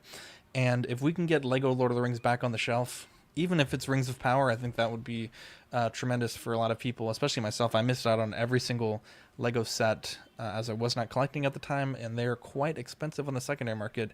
And if you want to talk true collectibles, Lego is, when they go to retired, I think I could count on one hand the number of sets that have gone back into production. It's quite rare. Is this going to be based on the new show, do you think, primarily? There's no rumors yet, but the fact that it's Gandalf and Balrog, there's no confirmations yet, but the fact that it's Gandalf and Balrog and the fact that the Funko stuff is from the original trilogy of Lord of the Rings, the Peter Jackson, I'm pretty well sure that this is going to be based on the Peter Jackson Fellowship, Two Towers, and Return of the King. So this is really exciting. Also really exciting, Dean. Kit's Concept Macross VF1S Valkyrie, the dark gold version with fast pack armor. This is coming in at 1/72nd scale, which is a limited edition figure releasing October 2022 with a price point of $259.99. Tell me about this release. $259 for 170. What was it? 172nd. 1/72nd scale. Yeah. So this equates to about a 8-inch figure. This is very similar to the one we just saw. That was the Transformers G1 homage figure. To me, 259 is a little high. The black and gold has traditionally been their exclusive colors. They've done statues, figures. The VF1S in black and gold is kind of iconic at this point for like a variant exclusive. So I was happy to see this. I don't personally like that look, so I never get these. But limited to 999 pieces. Pretty cool. The other one was also limited. You get the light up function, completely transformable. 259 is a little high. I think I said last time I had gotten the VF1J and the fast pack armor, and I paid Oh no, the VF1S original and the Fastpack armor, both I got for like, it was like 172 shipped or something like that from BBTS. So even with a little bit of a markup, $4 shipping, this seems very high to me. But that was a few years ago. But yeah, another exclusive. It's cool to see. Still waiting on 3.0 to fucking show us something to compete with these because they're about going to be in the same scale. But just so it's on your radar, I always do the Macross stuff. Sorry, Dean, did you say, because I'm having a hard time seeing the picture, what the Lane Kramer says for $2 in the super chat, 98 in here, 33 likes. Let's all hit the like button. Thanks, Lane.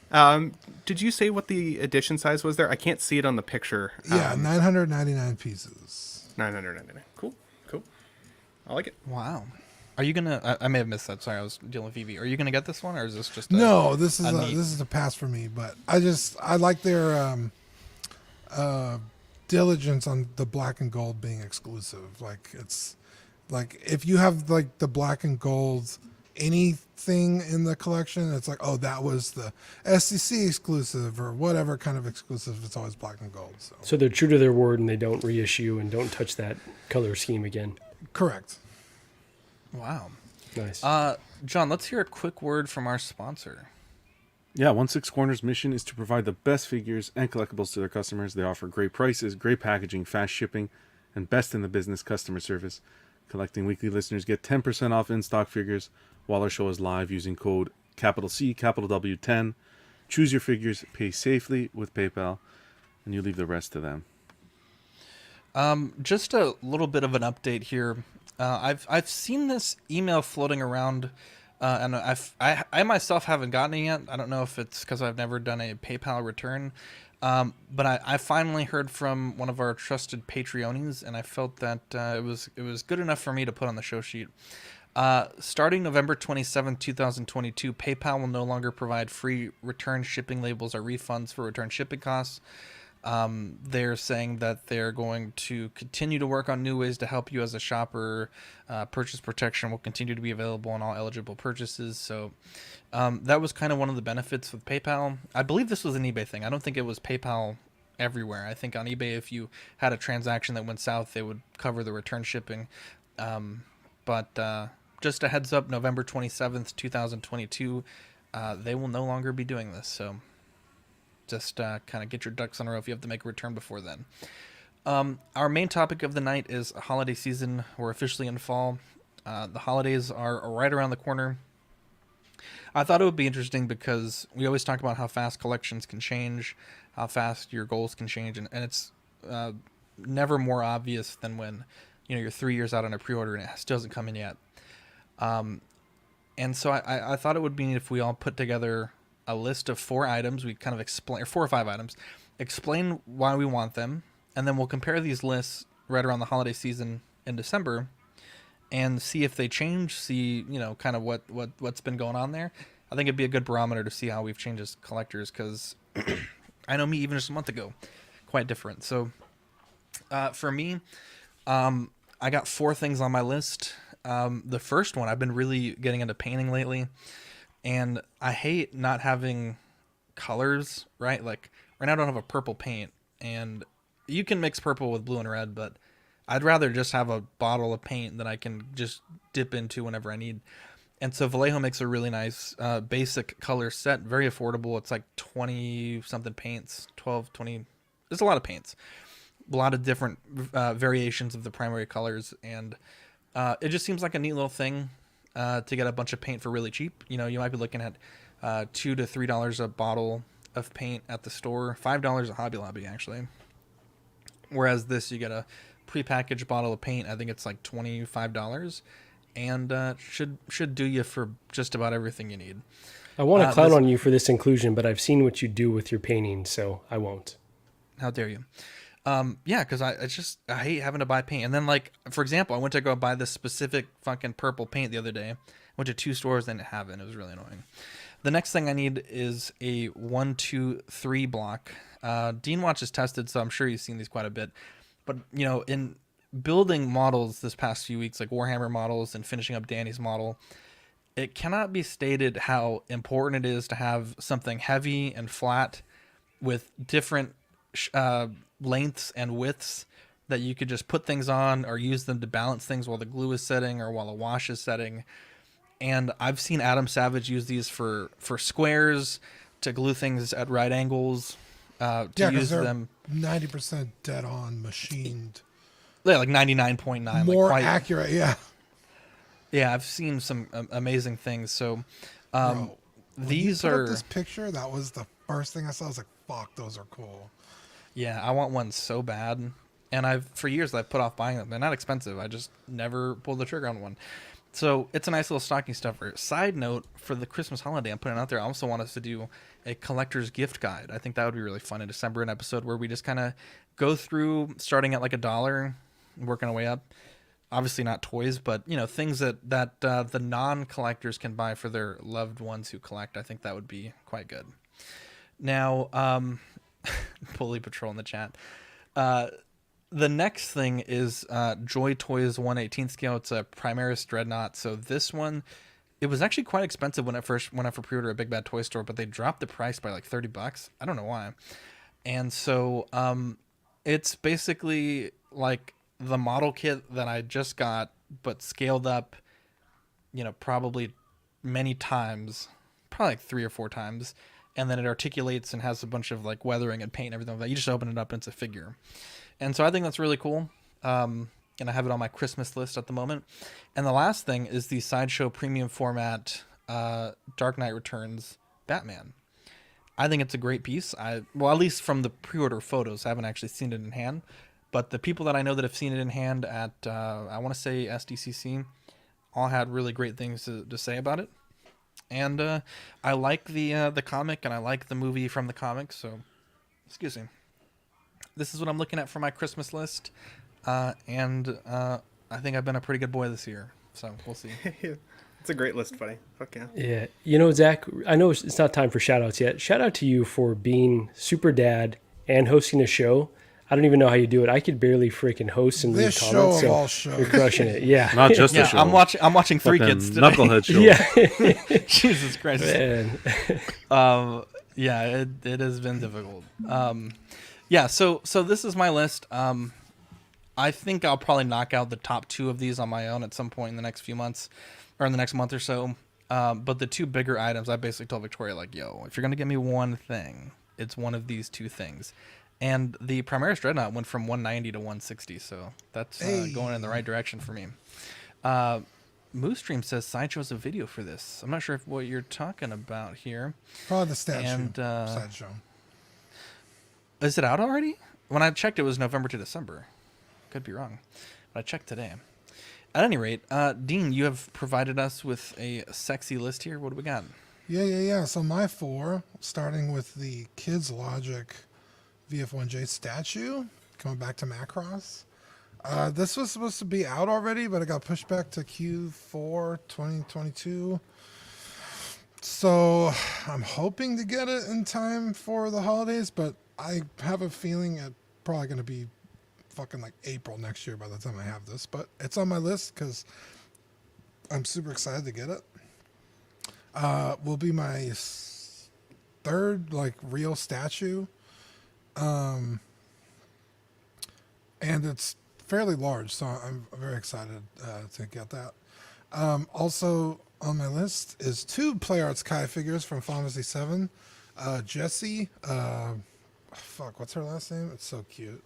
Raspberry, Jessie Raspberry. She's a fucking angel, R.I.P. Spoilers, bro. Yeah. And the game came out in 97, so. And then Red 13, who's the best boy, apart from Kevin. So Red 13 is very cool. Nanaki, like emo dog. If you're a fan. He's not a dog. He's like a lion tiger thing. He's cool. Emo, dude.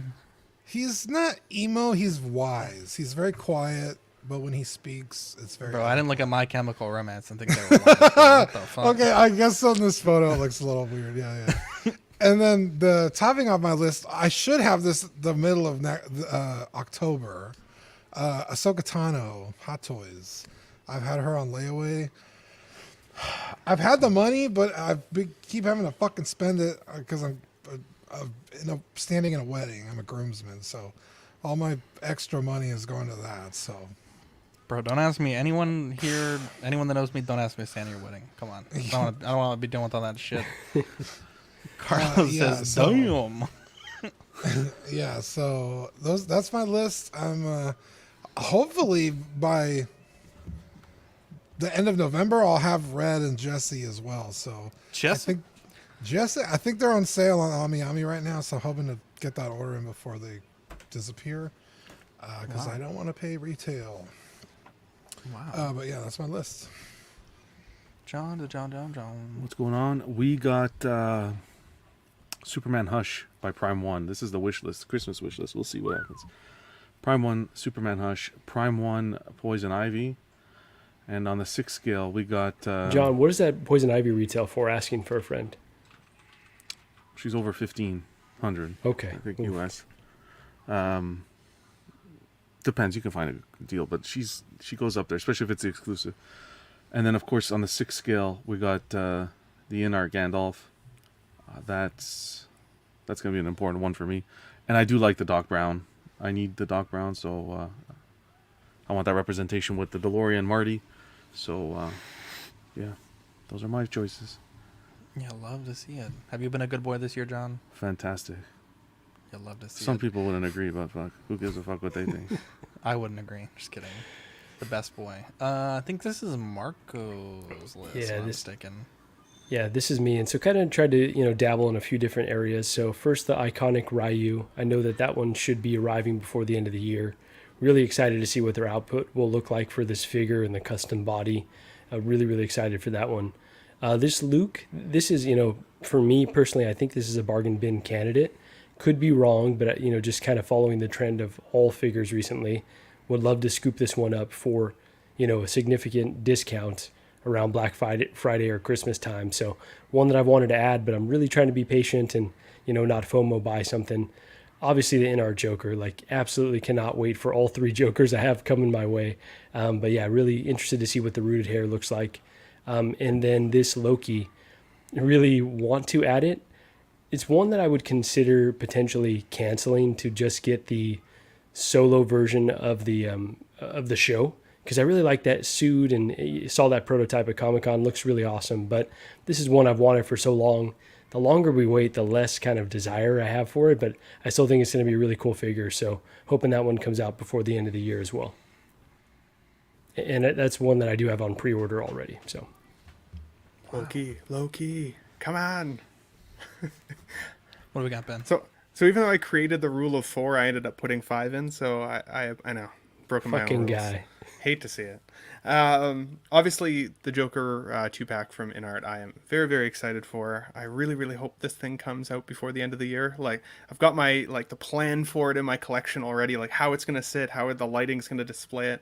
It's gonna be pretty cool. So really crossing my fingers on that one. It was also a really awesome thing to see that for once Hot Toys actually bumped up a release with their Doc Brown as opposed to delaying it. So, and they bumped it up by quite a lot. I did not expect to potentially get this guy in hand this year. So, John and I don't disagree on everything. I mean, he's got good taste here. I think that's a wicked figure. I'm excited to see. And that's what I wanted to add as well. I know, right? Ahsoka Tano, so the deluxe version with the Grogu, I think, I'm anticipating her show being pretty awesome. I liked what we've seen from her so far as the character. So cross fingers there. I've got her coming. At least it'll just depend on when it comes. Tactical Jackal here says, John, don't change for nobody, brother. You're a big part of why I watched the show. Unfiltered. You throw it all out there. Tactical Jackal loves your shit, John. Also, classic Spider-Man suit. This is one that I think I just need in my collection. I've been kind of waiting for the classic red and blue look, and I mean, it's literally called the classic suit, so you can't not have it. But if some of these or none of these come this year as crossed fingers for, then I'm finally going to pull the trigger on a PS5, because I can't justify playing with Dean online anymore with a PS4. It's just too slow. I'm still loading my game for tomorrow's session. It's getting ridiculous at this point. So, yeah, 100%. Dean, we got a minute on the clock. Mr. Musashi says, do you guys feel like figures that you care less about as time goes by, or just exposing that we were purchasing out of FOMO rather than connection with the character? Yes, not only FOMO, but maybe you over anticipated how much you actually like the thing. FOMO definitely plays a big part of it, where you order something because you might not get it, right? That's the whole point of FOMO. So you put it on order, and then the longer it takes, you're like, well, do I really need it, or do I even really care? Because I've been there where I've ordered something because I think it's going to be worth something or whatever, and then I'm just like, you know what? Who gives a shit? Like, I'd rather spend my money on something else I really care about. So I don't think I needed a whole minute to do that. But yes, I do think that as time goes by, it eases the heart on what you really want. Wow, well done, Dean. With time to spare, no less. Let's go to auxiliary. We have, thank you, Mr. Musashi, for that comment. We have some questions here. Let me pull these bad boys up here. Ba-ba-da-ba. We asked people for topics. We don't have a lot of topics to talk about sometimes at Tuesday. Obviously, today we're chock full of them. But I did want to honor these people that have given us some great questions here. Looks like we may revisit Cobb Vanth just momentarily. Chris, Vintage Viewport. Why is Andor the best Star Wars show? Why does it mop the floor with Obi-Wan and Boba Fett, yet it's about Cassian Andor? Isn't it funny that there probably won't be any decent 1/6 scale or statues that anyone would want for the show? Basically, what the hell, Lucasfilm? Where's this A-Team been at? Whoops, that's my opinion and not a topic. Can a film or TV show be objectively better or worse than another? John, what do you think about that? What was the question? Sorry. Can a film or TV show be objectively better or worse than another? Can a show? Can a show? What was it again? Can I? Jesus Christ! My blood, buddy. I'm fucking telling you right now. What is it? Blood pressure's one. You know what? I can take this one, John. No, let me take the next one. Go for it. Okay, yeah, go. Thanks, Marco. Yeah. Can a film or TV show be objectively better or worse than another? Yeah. Well, so absolutely. I think the answer is yes on that. I will say, where has this A-Team been? This is Tony Gilroy, right? So he was involved with making Rogue One. I think was the writer of Rogue One as well, and now is the showrunner on this. Chat, correct me if I'm wrong. So it's like we're seeing them take kind of the top tier talent from cinema and from films and kind of transitioning it over to their shows. And, you know, obviously they did that a bit with Mandalorian, and that was successful. And then Robert Rodriguez, who I've never personally loved his directing style. So for his fit on Book of Boba Fett, didn't feel great. I didn't personally, hate that. But it's like we're seeing it very mature. And I keep relating Andor, we'll talk about it in a bit, to like an HBO drama, right? Like they just took like the top tier acting, writing, directing, set making, the best of the best, and they've translated it into something that's very mature and more aligned with the Star Wars that I want to see. So we'll get into a bit more, but to answer that question, I think flat out yes. Yeah, I agree. I have this theory. I've talked about it before. Sorry. Where Disney purposefully tanks legacy characters to make you give a shit about their characters. There's no reason that Boba Fett show shouldn't have been just as good as The Mandalorian 1 and 2. And it just wasn't. Obi-Wan, probably one of the most beloved fucking space wizards of all time. And that show was subpar. It just wasn't good. And, we're only 3 episodes into Andor, and it was a rough start. I'm really fucking glad they gave us 3 episodes as when it aired, because dear God, we needed all 3 for that show to get going. But it was an enjoyable watch. I wasn't, hating every minute of it. So yes, Mike Marco said the answer is yes. One show can be better. I just think they do it on purpose. That's my hot take.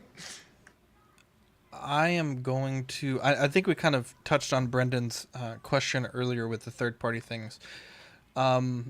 Marco says, Well, Marco, please go ahead and read your question here. Yeah, my thought has been recently, does House of the Dragon have any figure potential, either by Inard or by 3-0?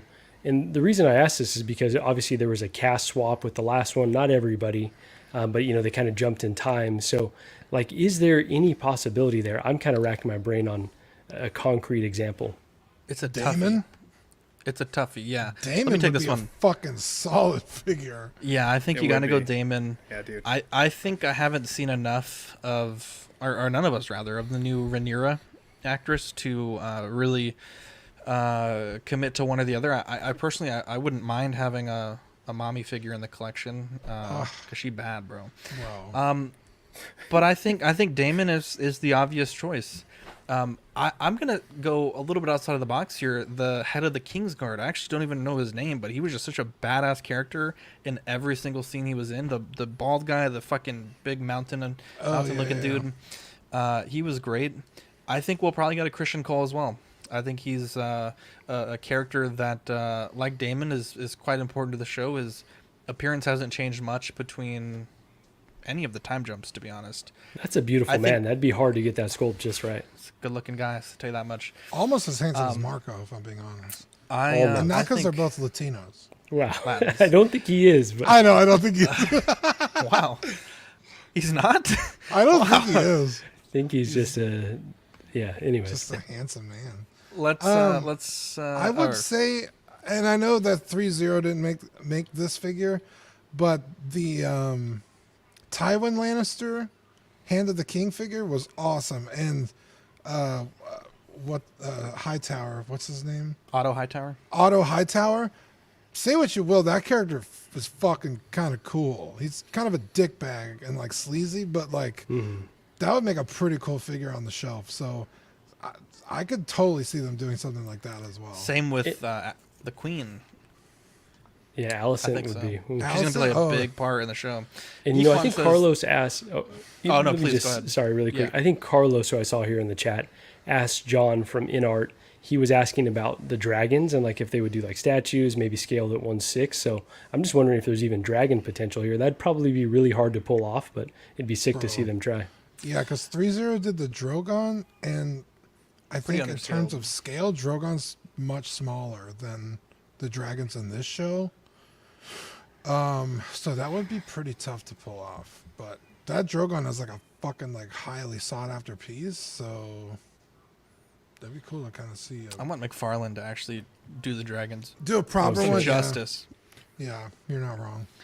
Skyliner, John from InArt's response to every question. Let me get back to you. Oh man, how dare you? Mean. Mark Phillip, should InArt change the dressed up Bruce Wayne for a drifter Bruce Wayne? John, yes or no? I like what they did. I don't necessarily need a drifter. The option of having a drifter would have been cool as well. But I like the Bruce Wayne in just the suit as well, with the cufflinks and everything. I think it looks good. Portrait, a little bit of tweaking, I still say, but we'll see what happens. John in the chat says, as prices rise, when we as collectors raise our expectations on the final product that we receive? I'm going to take that one. I think the constant thing that I hear all the time, and it honestly gets a little old. I say it a lot too, and I know it probably gets old for you listening at home. Inflation, right? Week to week, the dollar buys less, the pound buys less, the euro buys less, and at some point, though, I'm still spending real, actual dollars and cents. Like, the proportion of my income that it's costing me is going up, right? And I know that there has been some really neat stuff recently. I think the USB stuff, whether an innovation because of InArt or legal pressures from different governments with the child safety stuff or otherwise, I think those are great. But I think absolutely, I think my expectations of a figure would get much higher. The Titan that I bought, for example, was about half the price of a Hot Toys, and I honestly, I haven't bought a Hot Toys in a long time. In fact, I'm in the process of selling 2 12-inch figures this week. I don't think I could bring myself to spend the current price on a Hot Toys and commit that money at the moment. There's maybe one or two, but I think it'd have to be a bargain bros situation. Miles Morales, if it goes on crazy clearance on Pop Culture or some of these overseas retailers or in Sideshow, other figures like that. But absolutely, I think my expectations will rise regardless of how heavy inflation has had a hand in these prices. I think absolutely the percentage of my income that's going to cost me is going up, and I think my expectation for what I receive from the final product should raise proportionally as well. What are you giggling at over there, Dean? I'm laughing at Carlos. I got in the 4 chat. kids to watch. Jesus. No, I'm laughing at Carlos. I was on mute. I wasn't interrupting you. You chose to You're derail the giggling. Big old head smiling to over there. myself. And I'm talking to Carlos in the chat. He's being Is this a Final Fantasy related thing? Yes, What is we this? got Oh my God. we got into an argument on the Will Foxification shout out stream where he was arguing with me about it. And he's bringing it in here. How dare you? The statue, I'm going to flag your comment because I think it's fantastic. We will we'll get to that. We'll circle back. Andor says just because you're tired of hearing about inflation doesn't make it magically go away. 100%. I completely agree. But at the same time, my wage isn't going up to match it. So I'm absolutely going to hold it to a little bit of a higher standard. Zach, Dean, don't laugh while I'm laughing. I am the boss. I like when Dean giggles, but I want to make sure he's not laughing at me. To be honest, No. I want to make sure I didn't do something stupid. No, I We're would always there laughing at and you. call you out. You know me. Yeah, fucking guy. Ian Seaby says this is just an idea to discuss. With everything coming out and prices going up, you have to create a focus. But how the F do you do it? That if you, like me, you love everything Star Wars and each character seems to have nostalgia. I know I can't get everything, but my desire, FOMO, addiction, lack of ability to not jump on the hype train prevents me from getting a focus. Shit, reading this back, perhaps I need help. Dean, help the man. I like when you read that back, you didn't say the word fuck, but after today, like, you don't All need right, to censor. Skyliner, you're being a fucking gabagool. All right, Jesus Christ. Yeah, so that's one thing I struggled with a lot is wanting everything Star Wars that came out. Sans, sequel trilogy stuff and Reva. But a long time ago, I decided that I was going to focus on a single movie. Maybe some other characters here and there. But I focused on A New Hope. And so I got the Luke, the Han, Leia, Chewie, R2-C3PO. And, that was kind of the movie that got me into Star Wars. So I was content with that. But like I said, there's always more figures you want, right? Like Ahsoka Tano. I also have a fuck ton of clones. So maybe I don't know what I'm talking about. But yeah, trying to find the focus is very, very hard, especially with Star Wars. So I know where you're coming from. That was Ian Seaby, right? Yeah, sweet But- Ian Seaby. Yeah, kind of try and pick a movie or an era. Maybe you just like, the BBY and after. So you go for that stuff. Maybe you like the prequels, so just go for that stuff. And it really narrows down, what figures you're going to buy, right? Like if you had Rex and Cody, you wouldn't buy Ahsoka from The Mandalorian. You'd get the Clone Wars Ahsoka. Or maybe you have Obi-Wan and Anakin. Well, you wouldn't have Leia on the shelf. 'Cause, she is in Anakin's ball sack, so she's not going to be on the shelf. So you don't buy the Leia. So it's hard. I get it. I do. But you can do it. And that saves not only your wallet, but also your mind. Why are you stressing about all this stuff? Thinking about how you're going to spend your hard-earned money in fucking times like these. So try. Actually, there's no try. There's only do, as Yoda said. So I love it. Ben, a minute on the clock. Statue collecting says, how do you feel about the current market in regards to collectibles? People holding off buying, or are you spending no matter what and say screw it? How do you feel about the current market? That's a good question. I honestly think that you should only hold off if you don't legitimately have the money for it. I think if you have the money for it, and it's one of your favorite collectibles or figures or characters, find a way that you can make it work for your budget. Just buy what you can afford, buy what you love. Don't necessarily buy what other people think you should buy or what they tell you shouldn't buy. If you think it's cool and you want it in your collection, I support that. Whether or not that means that I'm shooting rainbows or not, I think it's a positive approach, because there is going to be a lot of opinions in the community about how you should spend your money. At the end of the day, it is your money. So I would say screw it if it's the favorite character. There we go. Yeah, 100%. Let's.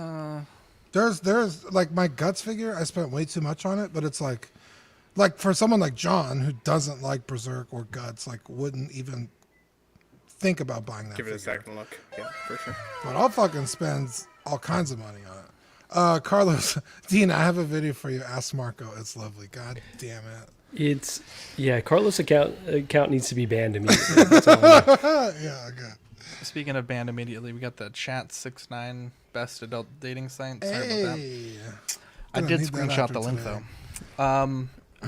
Now this was big news. James Earl Jones stepping down as Darth Vader, though he will still allow his voice to be used digitally, artificially, or with previously recorded lines, which I think is fantastic. James Earl Jones, he's an old man. He's been doing this for I think something like 40 years. Let the man rest. Let the man go and off into the promised lands. I'm happy for him. I'm happy that he got to leave on his own terms.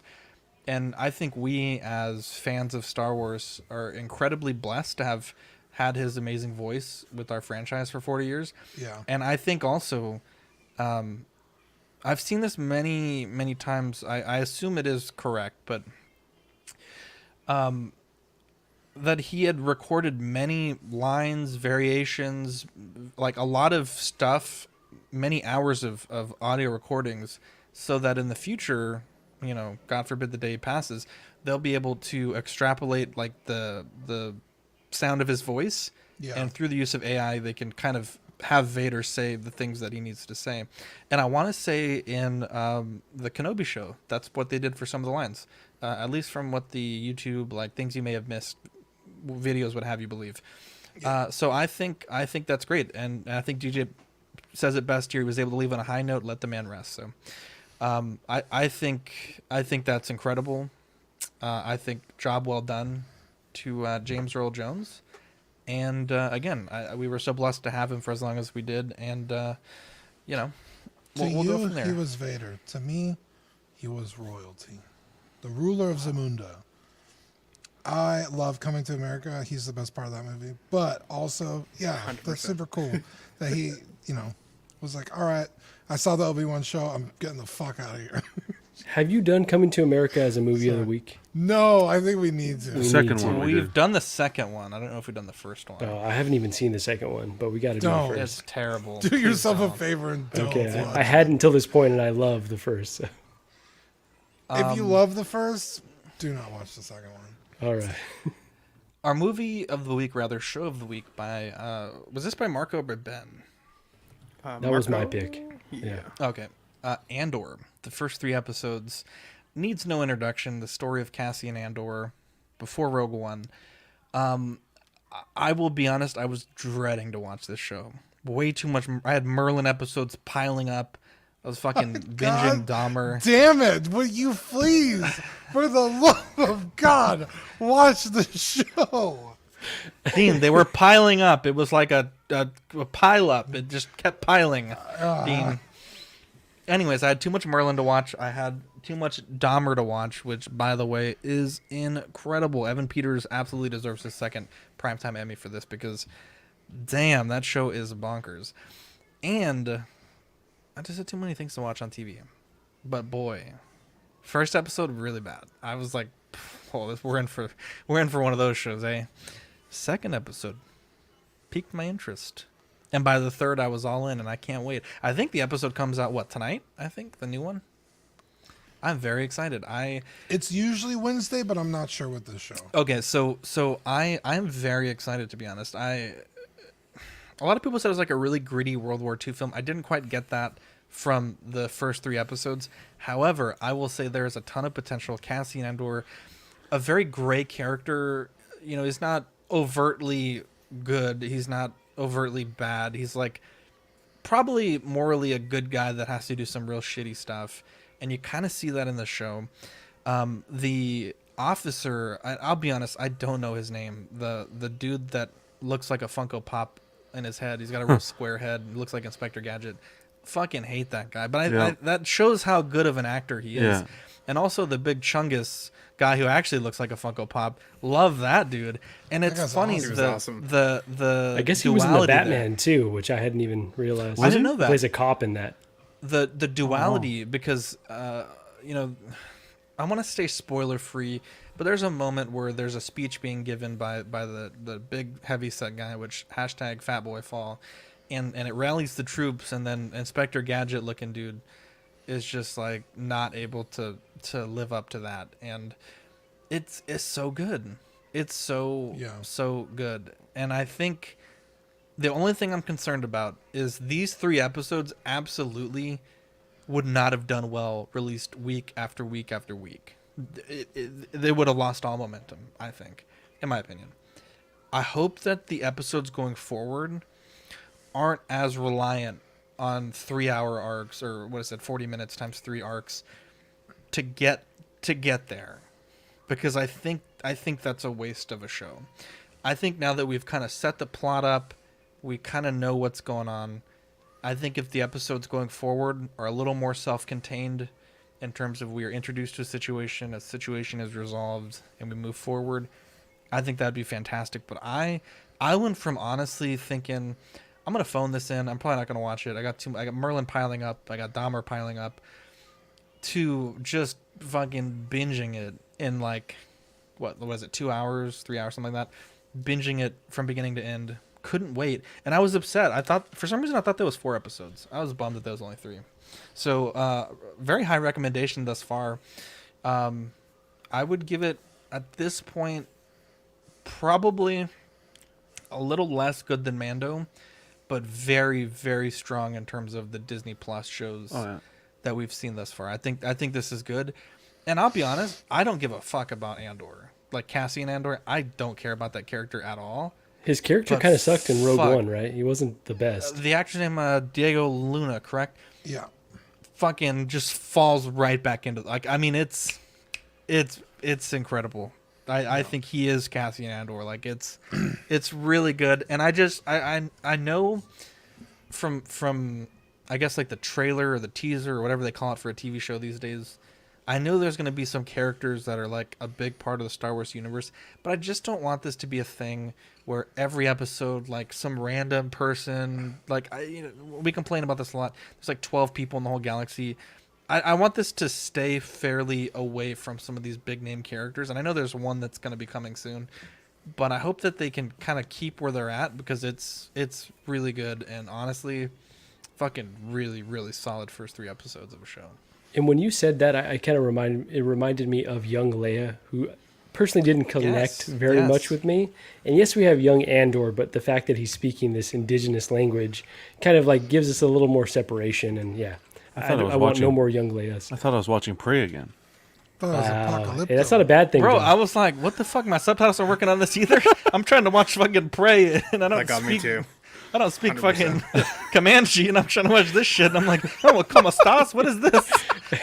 Wow, okay, that's racial. That's a little bit. I think that's racial. It's okay. After tonight's show, that's okay.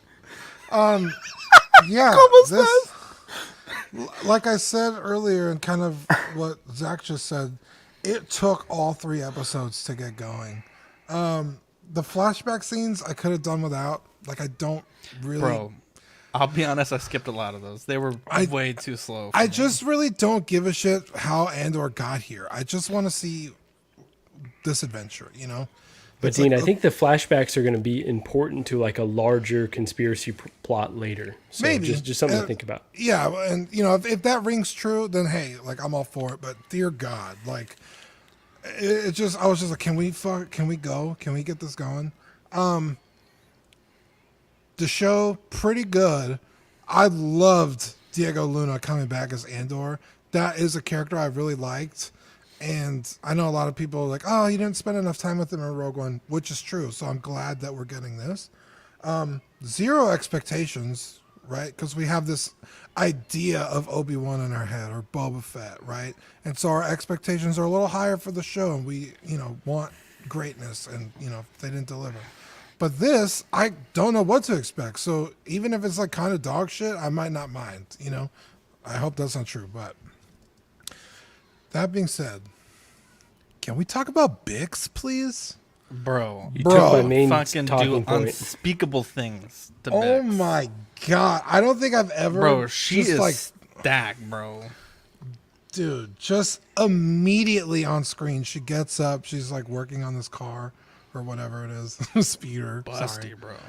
And she fucking takes off like the welding mask. And I was just like, oh God. Oh. I'm in love, bro.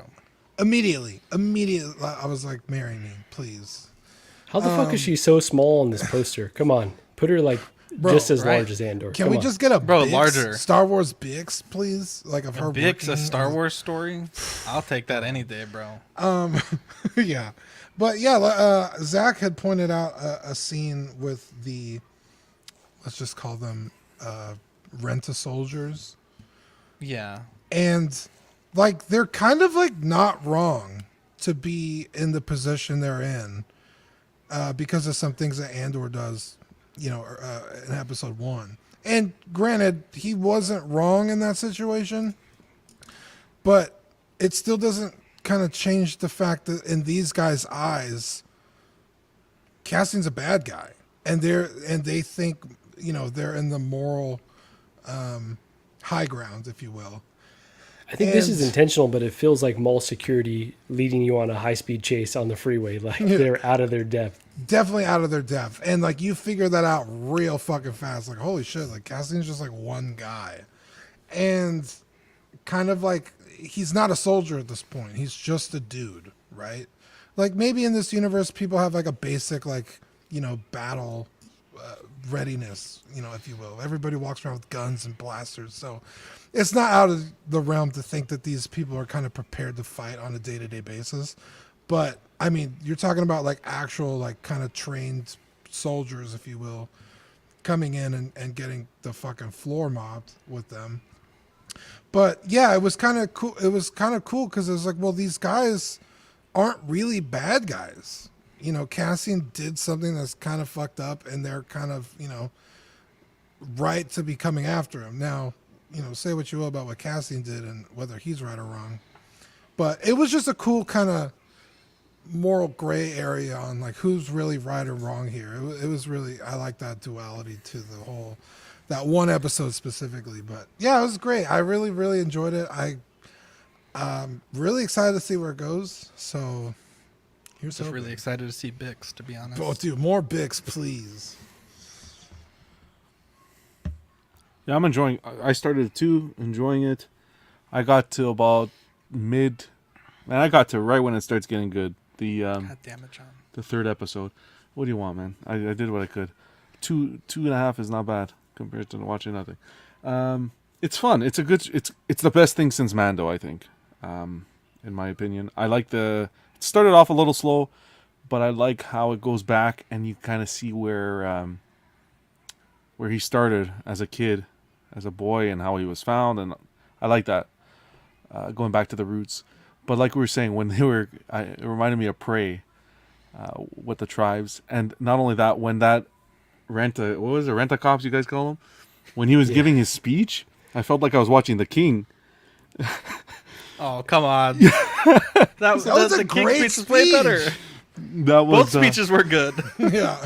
I felt like I was watching The King, but no, it was cool. You get other vibes too, like Alien. Even when they're in the ship that crashed, his mother's in the ship. The woman that takes him, the ship that crashed, and there's noises and shit like that. I don't know. I got Alien vibes. Yeah. You know, crazy. But no, it's good. Like cinematics look good. The acting's good. There's some humor. What do you guys think of the droid? I like the love him, droid. bro. Yeah, the droid's with a little So bit of a was the droid. stutter. Bro, even the fucking droid got a flashback scene. I was like, come on, bro. Yeah, I'm enjoying it. I'm not going to complain. It's really good. It's good to have another good show to watch, especially Star Wars, from the last kind of what we've been exposed to with Kenobi and everything. Not saying it was the worst, but this is a nice palate cleanser, I like to say. Yeah, like I mentioned earlier, this is the type of mature Star Wars stories that I want to see. Yes, it's slow. Yes, it's like very methodical in the world building. But I just appreciate that things are subtext and not just like handed to you on a silver platter. For instance, Solo was a movie that I didn't particularly love because there were lines like, oh, like when he goes to check in and they, oh, you're Solo. It's like, come on, like we don't need that type of shit, right? It's just so corny. So this feels like it is made by adults for adults. The more Bix, the better. Like, come on, she just killing it. If they do a 1/6 figure, we need all the proportions correct. Just do like you did with Reva, get the body just right. But yeah, this show has been. Like, I just cannot wait for the next episode and to see where it unfolds, because it just feels like, yes, we do know where it's going. I think Mafia said that in the chat earlier. And I've been kind of sour on prequels up until Better Call Saul, and then now House of the Dragon, where I'm like, you know, if you do it right, you could add a lot more depth to something that you already love. So if you really love Rogue One already, I think this story could add a lot more subtext, a lot more context, just a lot more depth to characters and to the world. And you can kind of understand like what the rebellion is actually fighting for.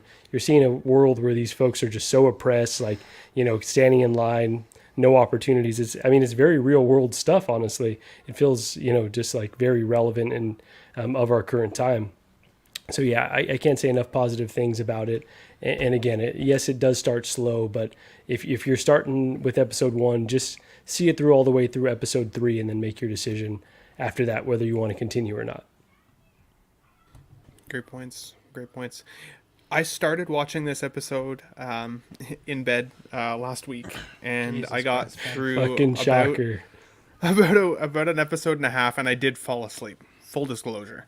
So I was kind of like Zach. I was feeling kind of like dreading going back to it because I'm like, oh, I like put me to sleep. I don't know if I was really jiving with it. And then today I had the afternoon away from work, so I put my phone down, put it on the big screen, you know, big sound, all the good stuff, and started it from the first episode again and watched it all the way through, and I friggin' loved it.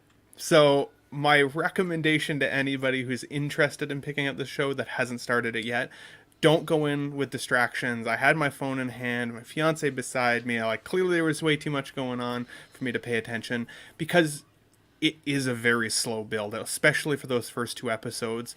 By the end of the 3rd episode, like, even the music had me, you know, like I felt like I was like holding my breath through some of that third episode scenes.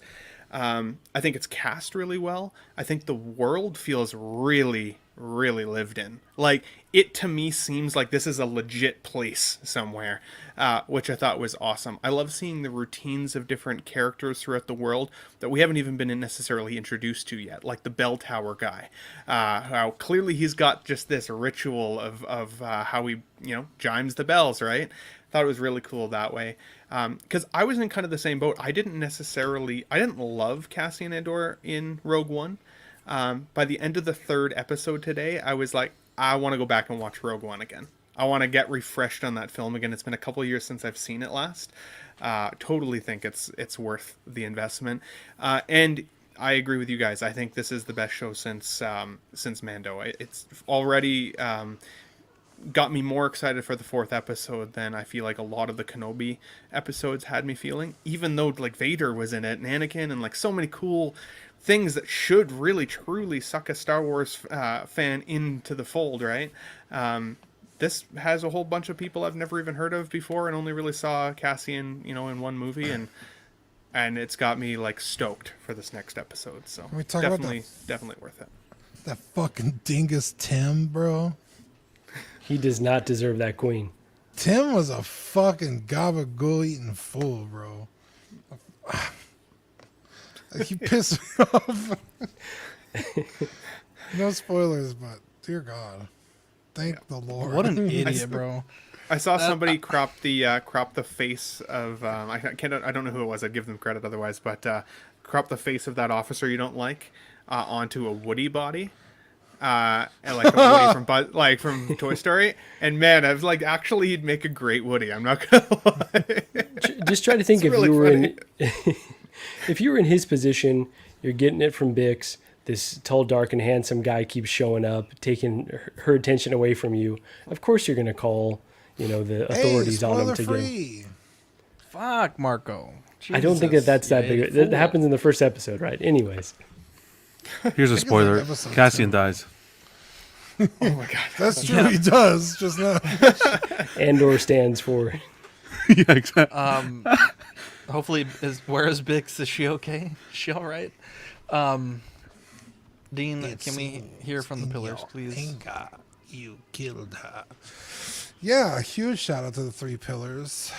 Give a quick shout out to Sean Fear, Ian Seavey, Renee Mendez, Eric Mariscal, Quinn Aguirre, King Louie, Mark Pearson, Paul Schreiber, James Colley, Equan, Chris Valencerina, Ben Thomas, Chris Letty, David Jones, Sam Gist, Daminator, Joao Bretta, Thomas Clark, Sweet Danny Lee, Deanie Martin, Stephen Crett, Big Ol' Fern, King Zach, Caesar Mariquin, Mark Phillips, Lisa Martin Bomonsky, Rick DeGregorio, The Everyday Collector, Ricardo Valdez, Jose CZ, Erwin Azucena, The Illustrious Rainer, Aled Morgan, Tukathri Wa, Derek B., Aries Portillo, Pablo Meza, Carlos Saavedra, Matt Clevenger, Seth Tucker, CC3PO, Scott Smith, Don Maton, Jimmy James, Stephen Percha, Sean Usby, Scott Bradley, Steve and Maria Stanley, Eddie Manzanares, Louis Bennett, Chip Perrin, Jimmy Hernandez, Gigi the Judgmental, and Brenton Palmer.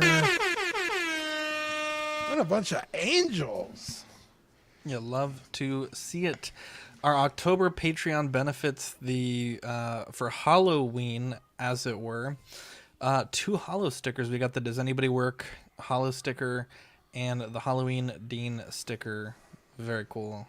Shout out to Victoria for drawing this little character of Dean as a little Deanman. Oh my god. So good, too. How dare you? I want to just know how long it took. She's working hard. She's working hard on the drawing. Oh, fucking beads of sweat. And he's just sitting down there on the sofa relaxing. What are we going to call this sticker? Deanman. If you want to join our Patreon, starts at $5 a month with stickers sent straight to your door and access to almost 140 episodes of Ox After Dark. $15 is the certified crispy tier, figure fix assistance, and all the benefits of the previous tier, and $25 is the double sticker package and the deluxe pog set. We have a poll going on with 32 votes for movie of the week. Be sure to vote. We got like 80 some odd watching, 34 votes, and so far we'll check back in before the end of the show. We have some great channel members that support us as well.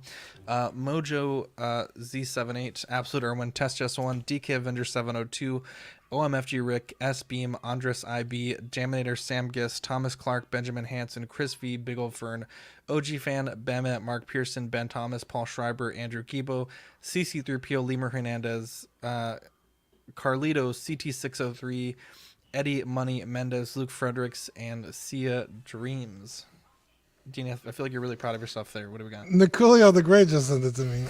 Yes, that's the one I saw. That's amazing. Pretty spot on. Hey, they recast Buzz already. Why not? True. Patreon tier for the YouTube membership starts at 99 cents and $2.99 if you want to join the Peanut Gallery. Our network here, we got CW Lives that you listen to now. After Dark tomorrow. Small Talk, I want to say, is Thursday. Maybe. And then Collectors Club on Friday. So should be a good week there. I don't think we have anything planned for Saturday. Maybe we'll get a Let's Draw in, something like that. Something fun. Who's the guy in the top left in this one? A handsome fellow named the Oxfather. Shout out to John, though. Put this little network thing going, and this will probably be a future sticker design for the Patreonies. So Handsome Devils. Handsome Devils. We're also on TeePublic. Maybe we'll make this on TeePublic also. If you want to support us there's the link. You can get swag from your favorite TV shows, favorite shows rather, on the network, and stickers. John, can you read the socials for me, please? Yes, sir. We have on Facebook Collecting Weekly Auxiliary. On Instagram, we got at Collecting Weekly _clips, and at the _everyday collector. Be careful with that one. Lots of opinions there. Thank you for that, John. Let's take a look here at the poll. It looks like Constantine won with 43% of the votes. I think a few of these we've done before, but it's Halloween and there's only so many good Halloween movies. So that is going to be what we will watch. And every week for Halloween, we will be doing a poll for you guys. So you guys will pick all of our movies for Halloween and Christmas. So that's very exciting. Nice. That's fitting because they just announced the second one that they're working with Keanu Reeves to do the second one. Oh, really? I didn't know that, actually. It's wild. So Constantine is our movie of the week. Shout out time. Does anyone have any shout outs they want to give? Yeah, of course. I always like to shout out the chat. Thanks, guys, for tuning in tonight. Huge shout out to Steve from Casual Nerd Problems. Hit 500 subscribers. Thanks to you guys. When we were doing Club, we were able to. He got there. And same with Terry from Gotham Cinebites. He hit his 100 subscriber mark. So thank you guys for anyone who saw my post and gave them some support. Wow. Congratulations to them. I think he actually tagged me in his Gotham did, Terry, in one of his posts. So that's very cool. Yeah. Great guys. Yeah. Anyone else have any shout outs they want to give?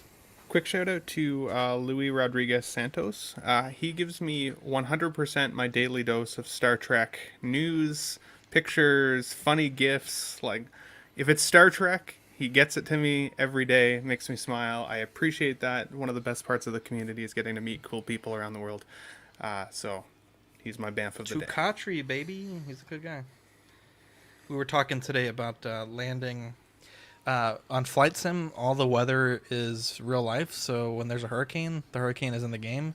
And we were messing around flying in the hurricane and like icing up our windshields and trying to land. And it's pretty fucking difficult to land in a hurricane. I guess that's why they reroute you when you're flying near one. So yeah, we chat a lot about Flight Sim actually. So it's my Flight Sim buddy. I haven't actually got to fly with him yet though. Hopefully soon.